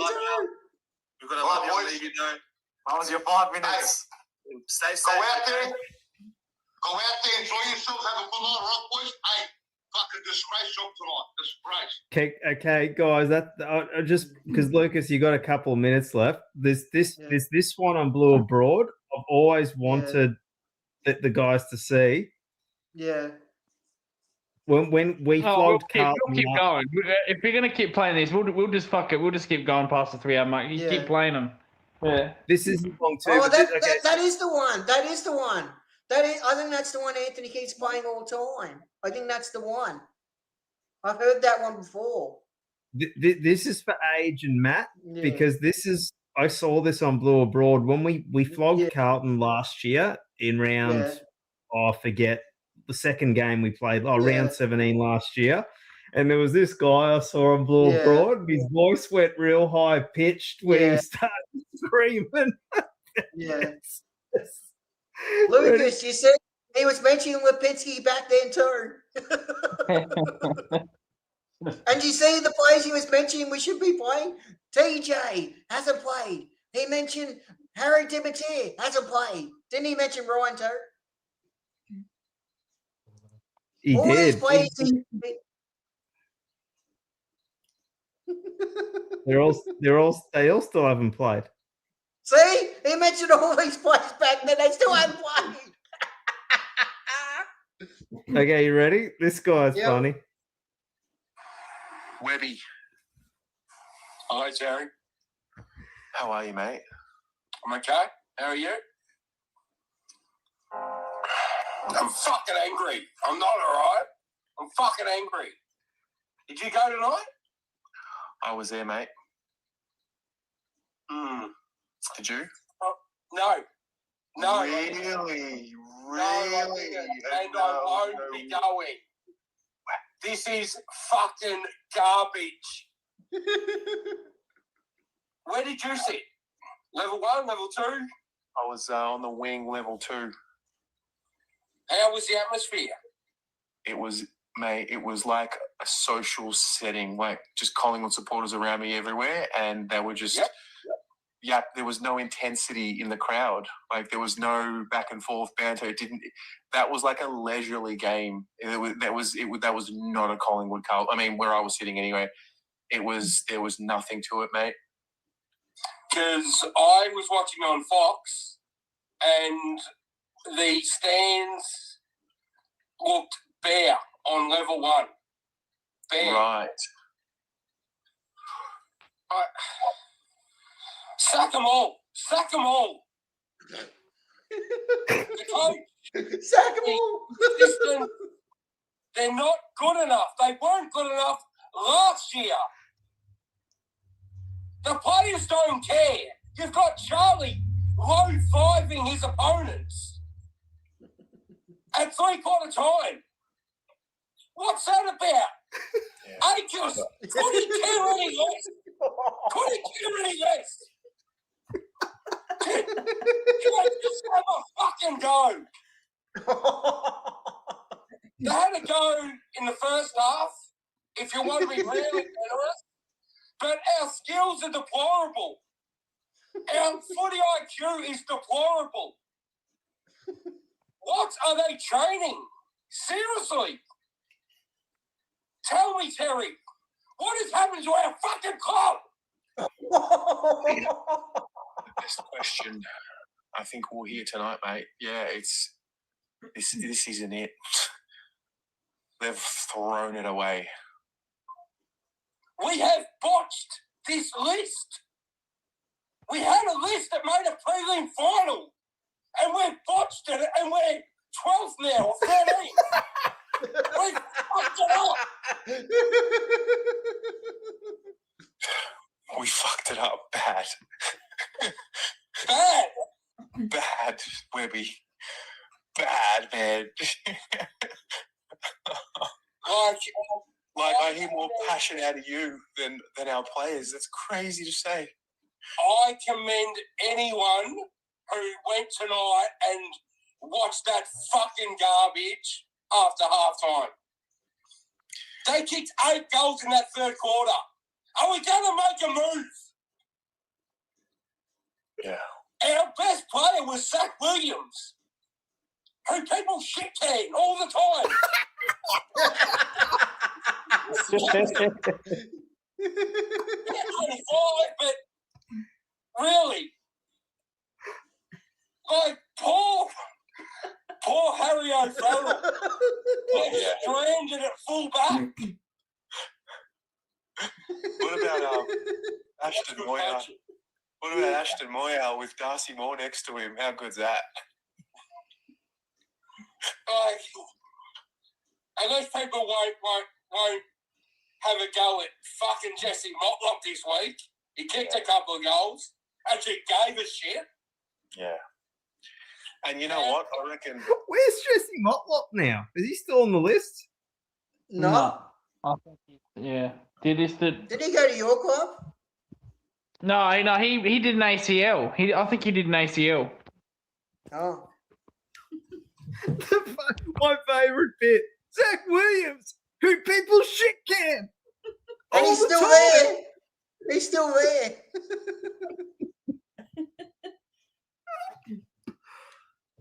Oh God. Oh. Do you watch Blue Void? Nah, never. Just that No. night You, because we Lucas? flogged him. Because we flogged him that night. I just went to see what the other Carlton channels were, and that guy happened to be on as soon as I clicked on it. I love hearing Carlton supporters upset. It makes me happy. Oh, that woke Josh up. When they sound like that, it sounds like Christmas morning. They're upset. They're pissed off. I want that to be every day. Jeez. I don't like to see him happy. I don't like to see him happy. I like to see him miserable. If they're crying, they're upset, they're angry, makes me happy. When they're happy, I'm pissed off. Oh, perfect example. Last night, Rocco comes in our stream and he was so happy last night. Well, I wasn't even that mad. Like I was mad, like about how we played, but like we were nowhere near. Well, I mean, we sort of were near them, but not at the same time. Yeah. We had our chances, but we just were playing catch up all night. So like, in the end, when you get beaten by a better team, there's a certain peace that comes with it.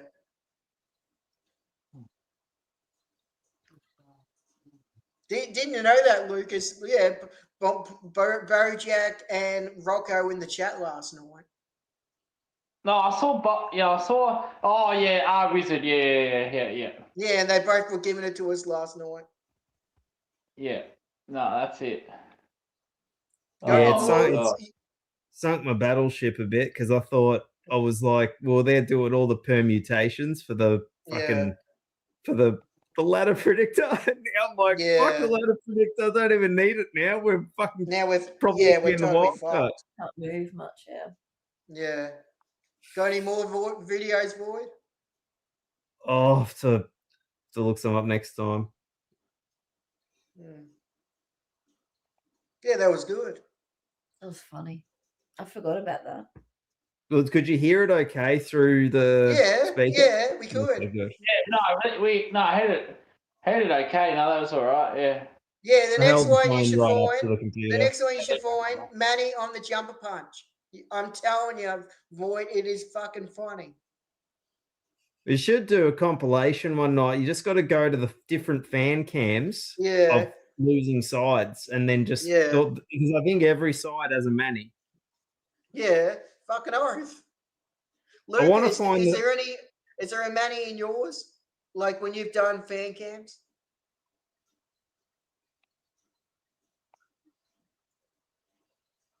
Have we lost Lucas? No, I'm still here. I said in your fan camps, have you had a Manny like yours? No, I've had many. I've had. Oh no, I haven't actually. Like he's been in the chat, and yeah, he was actually in the chat in the watch along on Thursday. Yeah. He came in. Have he you was ever like saying, "Oh, we'll play." have you ever seen that before in any like have you ever seen that in the Geelong fan cams, like someone act like a Manny gets loose like that? No, I haven't seen it. No, I know he does that in Matchroom. He went right off there. Yeah, you haven't. That's what I'm saying, Lucas. Our Manny is one of the funniest people in the world. He's passionate. He's one of the most passionate people you know. And when he gets angry, he loses it. Perfect example. I told you he does not like Lipinski.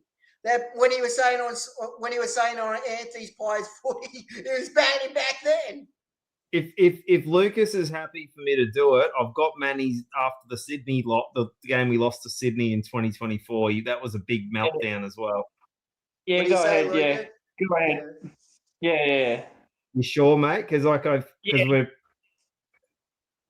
No, don't worry about the overtime. That's all right, mate. Keep going. No, don't feel like obligated or anything. Fine, mate. Keep going. All right. Okay, just for a bit of context, we were 6 goals up in this game. Oh no! And Sydney beat us by a goal. And this was like we needed to win this to make the finals in 2024. I remember this. Yes, I remember this game. Dude, Lucas, we were beating Sydney and we had to win. I was flat as hell after I this was game. flat. Do you remember that game, Lucas? He wouldn't know it. Doesn't. No, but he would know the games.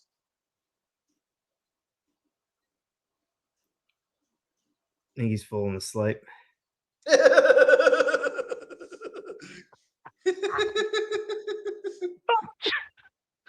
All right, if you don't play it, I'll play something. All right, play it, boy. Play it. He's ready, man. He's fucking. Mate, that fucking hurts, man. That fucking hurts tonight. Oh, tonight hurt me bad, bro. Fucking hurt me bad, man. Oh, come on, man. I can't believe this. Up by 30 points, man. 30 points. They scored 6 goals all fucking game. Last quarter, they scored fucking 5 goals on us. It happened last week as well. We scored the first goal, right? And then we can't score again. There's more to the story now. It must be coaching. They're parking the bus too early. Sonny's not right. Like always. You can't blame the umpire. Fuck the umpires, right? We're up by 30 points. 14 minute mark, right? Of the last quarter, we're up by 30 points, right? We got absolutely smashed. the tags, they stopped tagging the players. They're running free, right? No accountability, right? Nothing. I don't know what the fuck happened, mate. You can't be losing a game, right, of football in AFL when you're up by 30 points, right, and get run over like that. What have we learned? You told me, well, what? Huh? What have we learned? What have we learned? I thought we were over this game. What's happening, mate? Look at the way we ended our season. If we won this game tonight, we could have catapulted. We could have launched into the finals, mate. Look how we ended the season. It happened last week as well, boys. We're lucky. Yeah. We're lucky McGovern missed the kick. If McGovern scored that goal, it would have been the same as this week. And I've noticed the last couple of weeks, right? Lepage is in the boundary, on the boundary line behind McRae, right? And Bolton's gone into the coach's box up the top, right? And for the last few weeks, while we've been parking the bus, right? I don't know what the fuck they did in the last quarter. It was an unlosable game. I had a cigarette at 3/4 time, right? And I was waiting to celebrate, right? And then when we kicked the first goals again, we're done. We got him. And then the floodgates opened. It all went to shit. So there's something going on. There's an instruction in the last quarter, right? And they've told them to do something, right? I'm telling you now. Or you can see it from a mile away. You can't do that many weeks in a fucking row. Yeah, one thing I noticed was our mid-group really start to focus in that last quarter or last half of that quarter in particular on what the Sydney mids were doing. In the first 3.5 quarters, we were reading the tap and then trying to win the ball, first thing first. And I felt like in that last half to, pretty much last quarter, we really focused on what the Sydney mids were doing. And there was a fucking example about 10 minutes to go. Jack Chris was so engaged with his player that Sydney ended up getting free, one of the mids, and then they ended up catapulting the ball forward and they ended up scoring from that. And that's when it really was fucking obvious to me that we're just really caring too much on what they're doing. It's been working for the last 3 quarters of us just winning the fucking midfield battle, and then we went away from it, and then they just got on top of us, and then a game's full of momentum, and they got momentum, and they just fucking killed us, regardless of what the umpires did towards the end of the game. It should have never been in that situation. I think for me, where if I want to point out a point where the downfall is when Lockie Schultz missed that goal I think it might have been the third quarter. I said that would have been the sealer. I reckon that. Yeah, but we missed heaps of shots. I just narrowed it down to that point. I know it's pretty fresh. You probably can't blame one moment, but for me, that would be the moment where I said we could have iced the game then. And then I just felt like every time he got the ball in that last, he was the one to break the play down. He was just a little bit too slow to give the handball, not quick enough to give the kick. Got fucking chased down, gave a shit fucking handball. We traded a top 10 pick for what? He just doesn't. He's a good player. But it doesn't fit in. Like he has a couple of good games, but I don't know, man. I'm just fucking spewing. Boys. The moral to the story is this, right? We were up by 30 points, right? We kicked the first goal in the last quarter again, right? Now that stage there, right? We're supposed to bury him.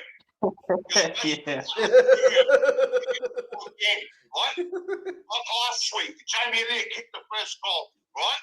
They parked the bus again. There's some instruction going out by the coaches, right? Like always. Hold on, right? As soon as we've done that, they come for us, right? As soon as we saw them coming for us, right, we should have adjusted quickly, right, and taken the game on again. We weren't kicking the ball off the ground forward, nothing, they stopped. It's a coaching instruction, bro. It happens too often, you know what I mean? You can see it, bro. I knew as soon as they kicked a couple of quick goals, right, I knew because, right, you know how I knew it changed? It's because after the first quarter, we're up in the first quarter, right? In the second quarter, they come out, right? And they banged 3 goals on us, remember? After they banged 3 goals on us in the second quarter, what did we do? We banged on another 2. and we stopped the momentum. Straight away, we were still in that fucking kill mode, right? The last quarter, we parked the bus again, and it cost us our season. You can't park the bus in AFL footy, mate. You've got to keep playing it out to the fucking end. You can't finish the season like this, mate. It's all up here, I'm telling you. Yeah, it's all up here, mate. And we need to shed our skin in the off season because that submissiveness in the last quarters, particularly, there were years gone by where we win those games and we see it out, but it needs to change. It's so psychological. It's not even funny. Look, last week, right? Last quarter, they're winning the centre clearances, right? You got Cox in the forward line. He's being wasted because the ball's not going down there, right? Get Cox in the middle to bash the ball forward and get out of the Like always. Get Cox in and to smash the ball forward. You've got Cameron in there, right? And the ball's dropping Here we down. go. They're roving the fucking tap, right? Cox is useless. If they're winning the clearances, Cox is useless in the forward line because the ball's not getting down there. So get Cox in the middle, right? And get him to smash the ball even sideways towards the wing, right? And you know what? What they're playing Josh Dacos in the fucking in the back line for now? He's a winger. There it is. What they got him half back? You know, oh, these are Mercy says. We're still doing them. Yeah, me and Anthony were like the half-back four. I agree with everything else. Yeah, I agree with everything else, Manny, but I reckon Dacos is unbelievably clean below his knees and was probably one of our top 5 performers. Not into They're fans, trying to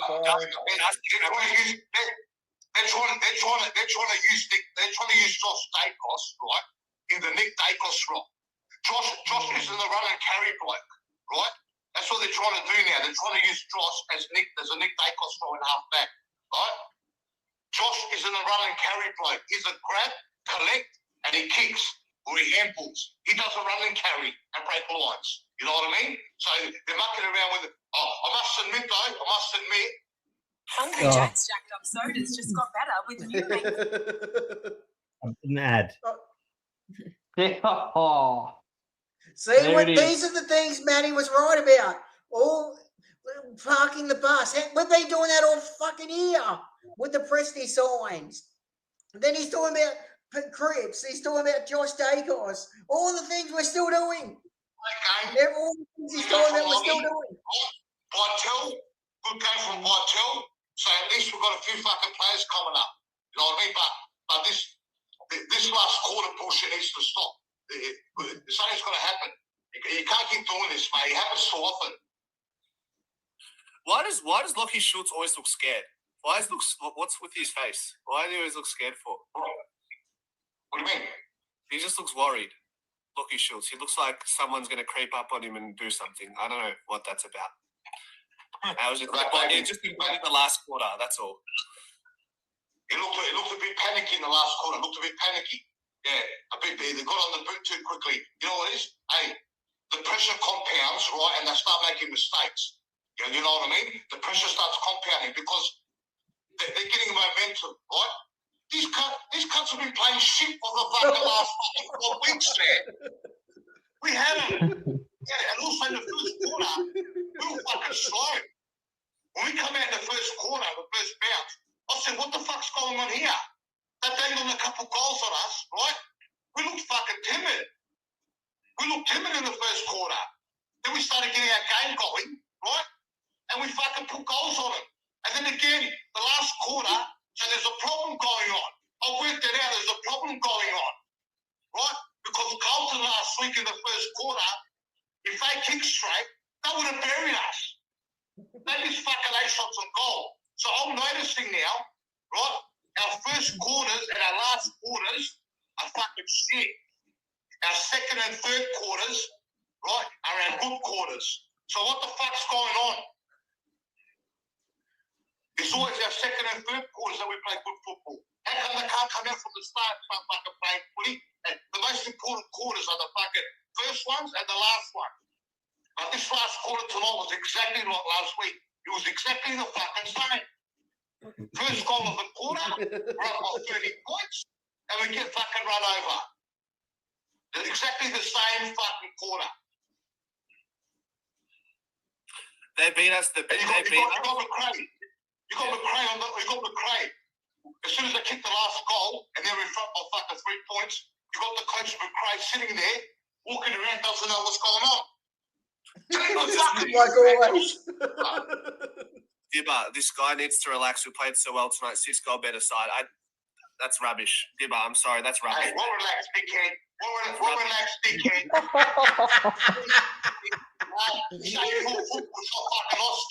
It's called the Premiership Cup. Yeah, we'll relax, buddy.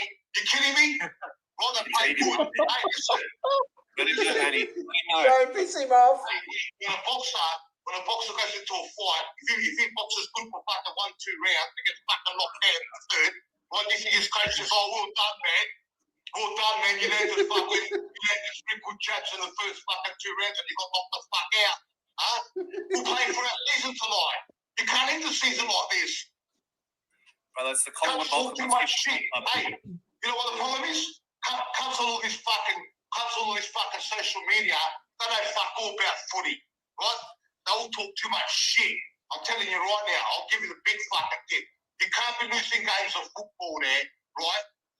By 30 points up in the last quarter when you're an AFL fucking team, especially the Premiers. We've got experience as well, bro. We've got experience on the fucking park as well. And I know, I'll guarantee you, Anthony's fucking filthy. Anthony's brother's fucking filthy. And Chance is fucking filthy as well. I know he's a fucking filthy. Deep down his side, he's a fucking peeking about this loss. It's unacceptable.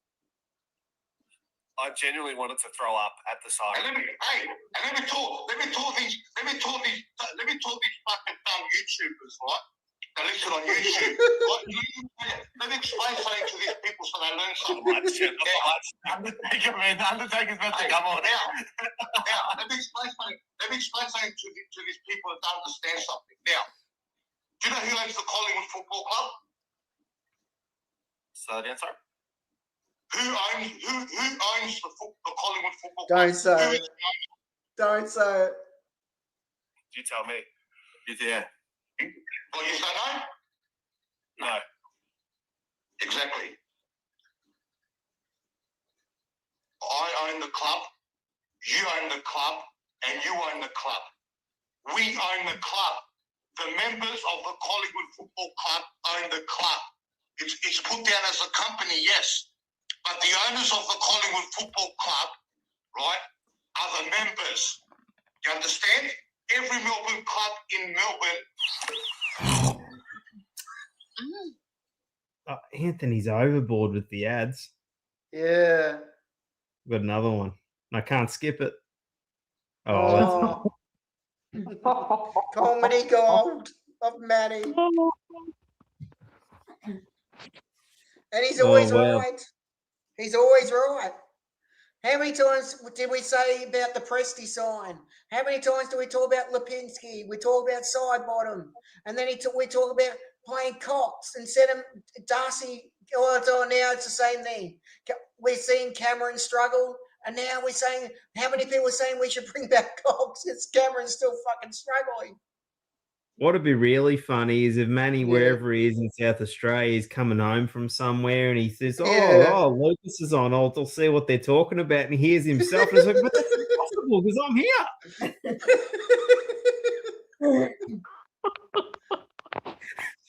I told you. This is our Manny is comedy gold. He'll get on you, but guess what happened? Guess what happened? Someone's stolen my identity. And what about that guy? What about that guy in the chat? He still calls that guy dickhead because he's telling him to calm down. You don't tell our Manny to calm down. Manny must have done some anger management because he's actually like he doesn't let loose like that anymore. No, he still does. He still does. Void. I've heard him. He still does. He still does. Go on, Lucas. Go get some shut eye. Yeah. Yeah. I'm actually going to play one myself. What do you got? All right. This is from the Jumper Punch.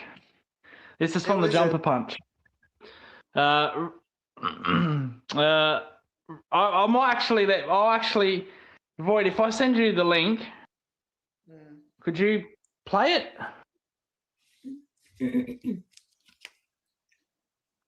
Yep. Void. Hang on. Actually, Void, just type up Forever Rivals Jumper Punch episode 109.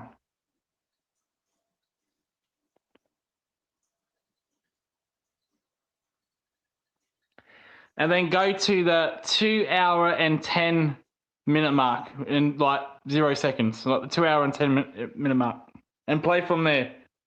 So we've got Collingwood. Is it from recent, like a month ago? Yeah, it's no. It's less than that. Probably only 9 days ago. So they call it Bombers the Giant Killers. Yeah, got it here. Yeah, and then you go to the 2 hour and 10 second mark. Okay. And just play from there. I hope Matt's listening to this. Matt is in the chat. I think he is. Yeah.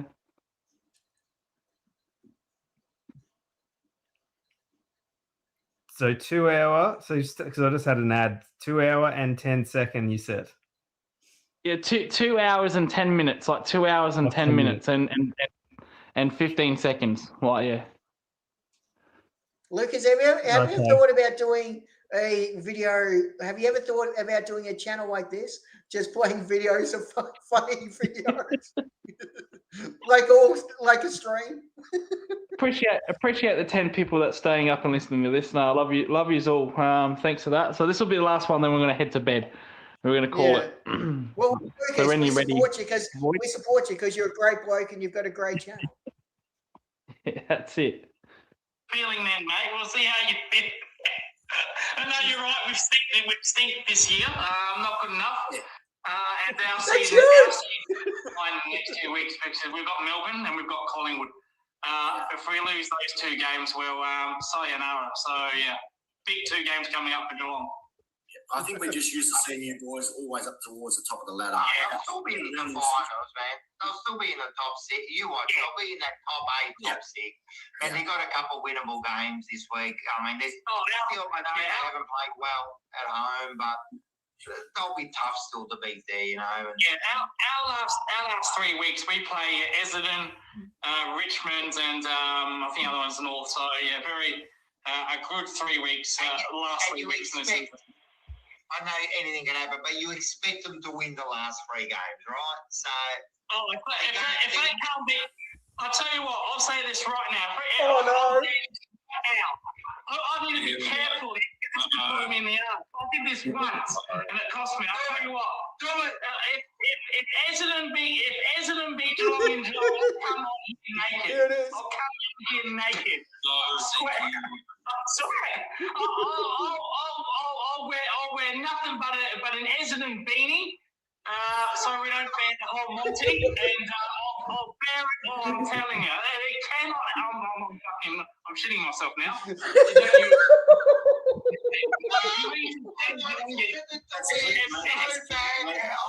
If Geelong lose this game, you're all dead to me. I'm supporting Hawthorn. Dead to me if you lose this. Don't even think about it in Geelong.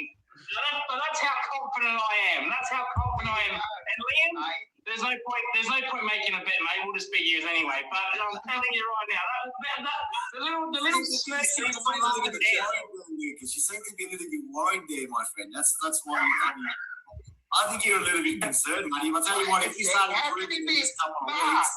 How can he be worried? He just made a bet that he'll come on naked if they lose. How can he be worried? I remember this. Wearing an Essendon beanie on my penny. That's what I'll do. This week, our channel could actually be fucking banged up. I remember this. This is where the he said he would do it. I think Rocco for the first time is praying Geelong win. Yeah, well, I'm a bit too minor. Like I want to see it happen because the embarrassment. I knew Rocco would. And then I want to see it. Liam again. Yeah. You're a Geelong supporter now, Liam. Yeah. Hey, there'll be plenty of people wearing sunglasses like you on that show if that happens.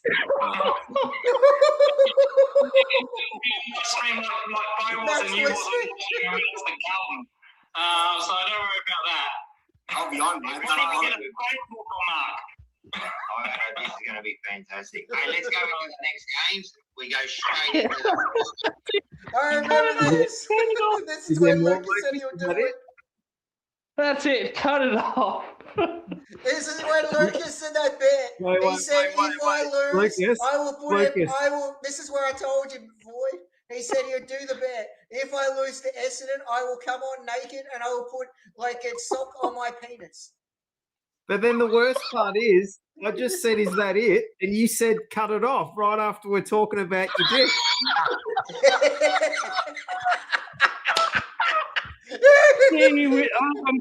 I'm glad it's fucking 3 a.m. Lucas, I just have to ask you one question. Why the fuck did you make that bet on Jumper Punch? I got pulled into a false sense of security there. Lucas didn't Did you make say- a bet. He's used to selling his body for football results. Oh, Now, Lucas, are you a man if you? Did you say you're a man if your word? If you lose on Jump Punch, you're really going to do this? yeah, absolutely, babe. We're not gonna lose, so it'll be okay. Mick says, "What's No, happening?" I'm praying for Essendon to win this so I can watch this on Jump Punch. Oh, that's disturbing. Come on. Hey, Morocco wants it on his TV show.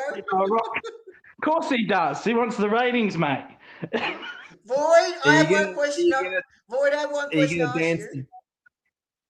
Do you want Essendon to win to watch this on Jump Punch? You're going to strip? Think You're of going to strip to Joe Cocker? Oh, now listen. Now That's I the think you blokes are Lucas. starting to get carried away now. All right?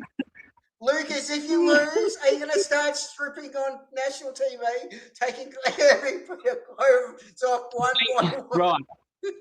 I don't know about Chris, but Void, you're married. Relax. I think you blokes are starting to get a little bit carried away now with this. Relax. You're the one that said you'll do it. You're the one that said you'll do it. Hey, it's all right, mate. I just had some Spanish fly. Oh, no. Just joking. I really hope Essendon wins so I can watch this episode on the Jump Punch. Please think of your wife, Void. Please. I am. Essendon need a win. I want to Essendon win too. Oh, Hey, we've gone triple X You're the now. one that made the bet. You said if I lose, I'm coming on naked with an Essendon sock on my penis, and everyone wants to see it now. Hey, mate, as long as it's not a baby bomber that you got under there. Oh, yes. All right. Yeah, good Lucas. one. All righty. One question: why the fuck did you say you would do this? Well, I had to. Well, Matt was being he was being sarcastic all fucking stream and saying Essendon are back. We're going to win the grand final, and oh, gee, it's the best stream ever. It's a shame because I'm going to cut half of it. I'm going to cut half of it backstage. So get used to this. This is the best you get. Matt was being fucking sarcastic. It's actually scary because since we've talked about this, we've gone from 9 watches to 13. So I'm actually worried now. Ray, can you do me one favor? Can you please win this? Can you win this so we can see this on the Jump Punch? Oh. What happens, Lucas, if they rest players?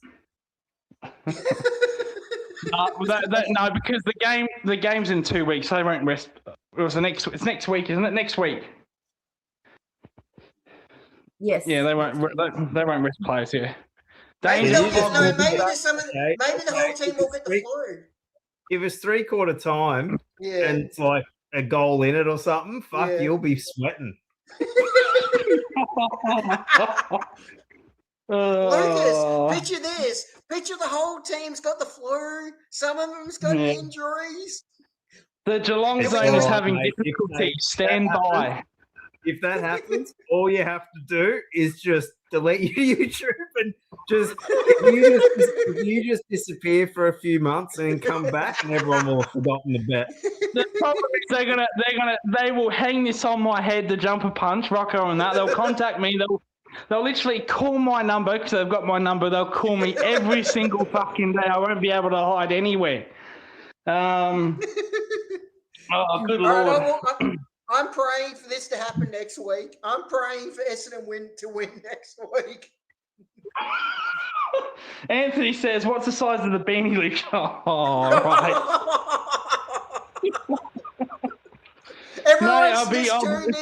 Everyone's tuned into the bet of the century. You going on there butt naked. I've got this wizard hat here, and I'll just paint it black and add red stripes to it, and that'll be all right. Lucas, you're the one that came up with this bet, so everyone's hoping now in the whole stream you're going to lose. and I know there's some Geelong players listening to this, and if you even think about losing this game, may God have mercy on your soul, because I won't. Maybe he'll lose his poking horn. Oh, yeah. All right. Don't carry it away now, you blokes. Hey, maybe Dangerfield will be back. I got puns. I got a lot of puns to spare here. Then we're going to go all the Geelong players that have like penisy sounding names. Ray, control your man, please.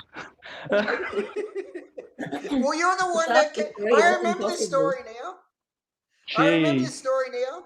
He said, remember you said this on the Collingwood stream. You said, I was on the jumper punch one night, and I said, if I lose to Essendon, I'm coming on butt naked with an Essendon beanie. Yeah. And something, and I thought to myself, what the fuck? Now I really want Essendon to win. I love how Rocco just said, You wake up tomorrow, you'll have 900 subs. Everyone, be praying for Essendon to win next week so we can see this. I'm a bit nervous how Rocco quickly agreed to that. Oh, I'd love to see that, but yeah, okay, Rocco. Yeah. What? He thinks no one will be watching. He thinks it'd be okay for a man to come on naked with something covering his penis. Mate, he'll promo the fucking shit out of it. He'll make sure every fucking cunt's watching. He'll promote it for sure. He'll put it on fucking Instagram. Everywhere, mate. He'll promote it everywhere, mate. Everyone keeps mentioning the baby. How big's the baby?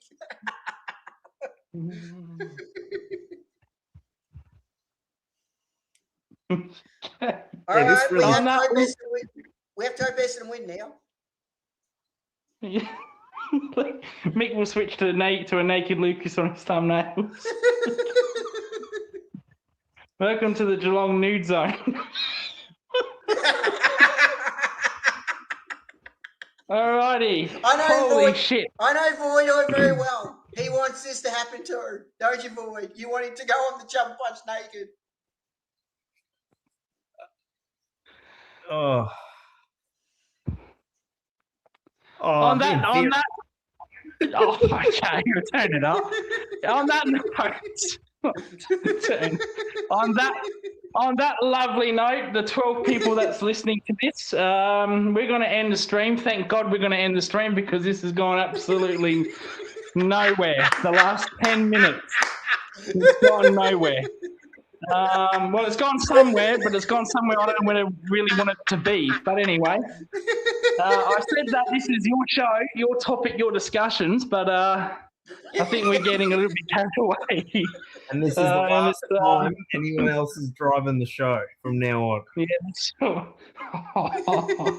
Yeah, I'll be driving the show. Don't worry about that. Come in the Essendon game. That's for Chris, sure. our license has been revoked. Yeah, I know.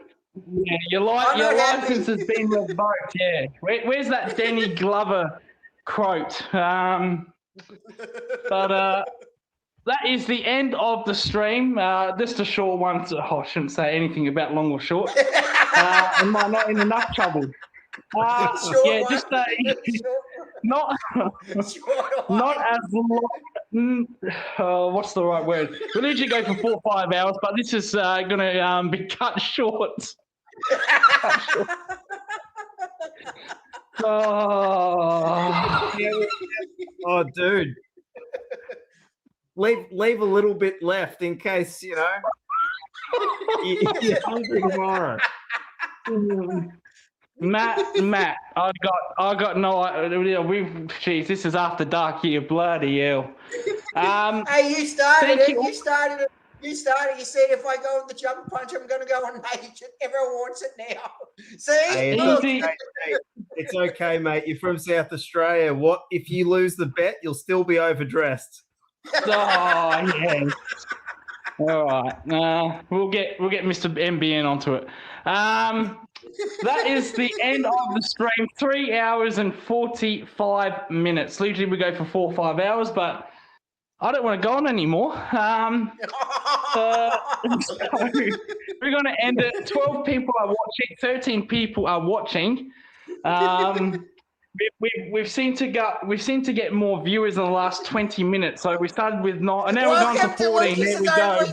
Wow. Welcome to his OnlyFans.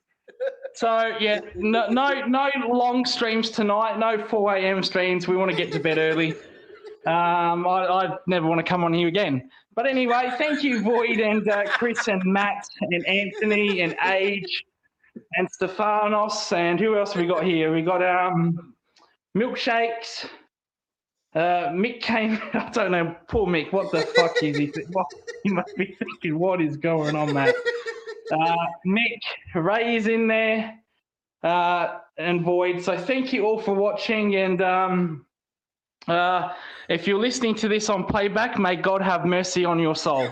Goodbye for now. Night.